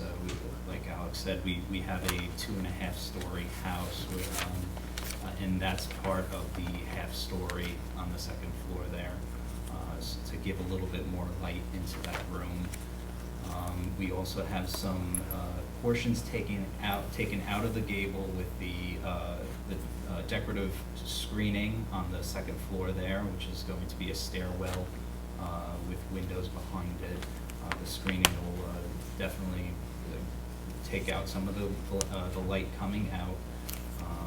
And then also we wanted to introduce the cantilever design, since it is on a hill, having a nice modern feel to it, kind of coming out of the ground on the side of the house there. And we would be open to any comments. Well, given the fact that you're going before the ZBA, we're even more limited in what we can say. I mean, there's an issue one, you're seeking a variance for what? Well, it's probably, I have a non-conforming house plot, and then there's certain little parking issue things that you have to comply with the 4 parking spots for a 2-family, different things. But right now, they actually advise in a way to come to you, get an idea, of what I'm building, which will guide them. Because remember, it's office district that you have to also advise them on, on Right, residential and so forth. and So I'm just that- trying to get an architectural Right, context. and that's part of the Yeah. problem, which is that currently, and there's a big issue with a house on Hampton Road, that the ZBA, I can't speak for them, but if there's an issue on that house, there could and most likely will be an issue on this house, so And 99 Sanford. What? And 99 Sanford. 99 Sanford. Stanford? Oh, okay.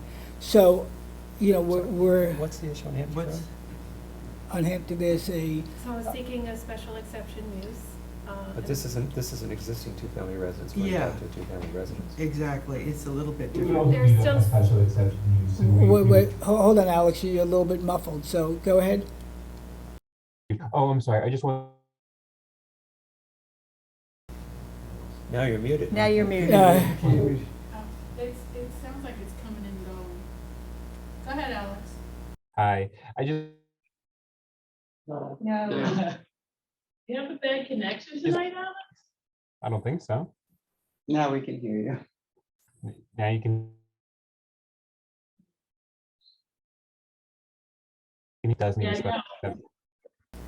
It's sputtery, Alex. So it's hard, we're put in a situation where, we're put in a situation, council, tell me if I'm wrong, where you're asking us to opine on a use that may not be allowed, and things that we could say could otherwise incorrectly influence. so the board, it has been reluctant in the past to do these pre-submission conferences and has just recently started doing them again. And our policy has been to limit each application to 1.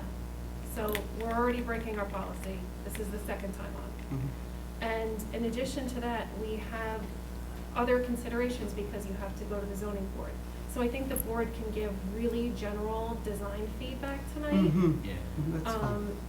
Obviously there were big changes since your last application. I completely get why you wanted to come before us again.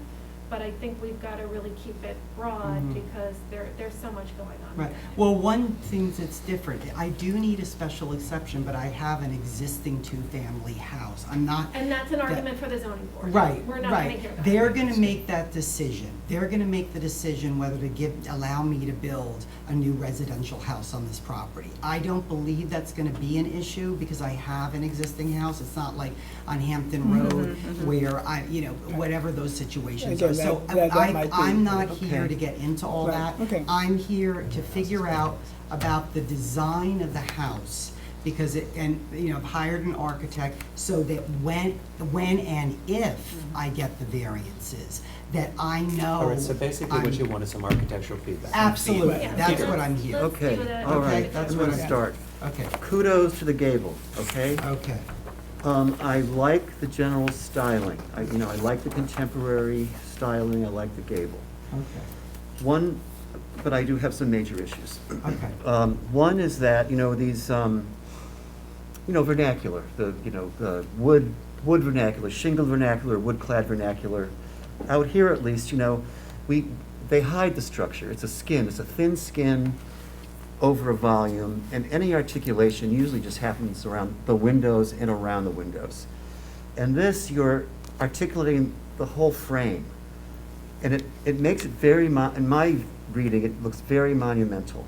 I find that framing of the gables and of all the elements, it's almost brutalist. It increases the scale a great deal. Okay. Number 2, I think you have too many windows and skylights. The windows facing, at least south at least, I think are way too big. They look sort of commercial. Okay, reduce the windows. Yeah, and the cantilever, I find, not vernacular at all. That's a very that's almost brutalist again, sort of a cantilever. It's sort of it's a bold I mean, I know it's not that bold here, but it's kind of a bold gesture that I don't think is warranted. Now, the other thing is, as you know, the site slopes, and in your latest rendering, which you have here, you popped the window, the eastern window on the southern facade up.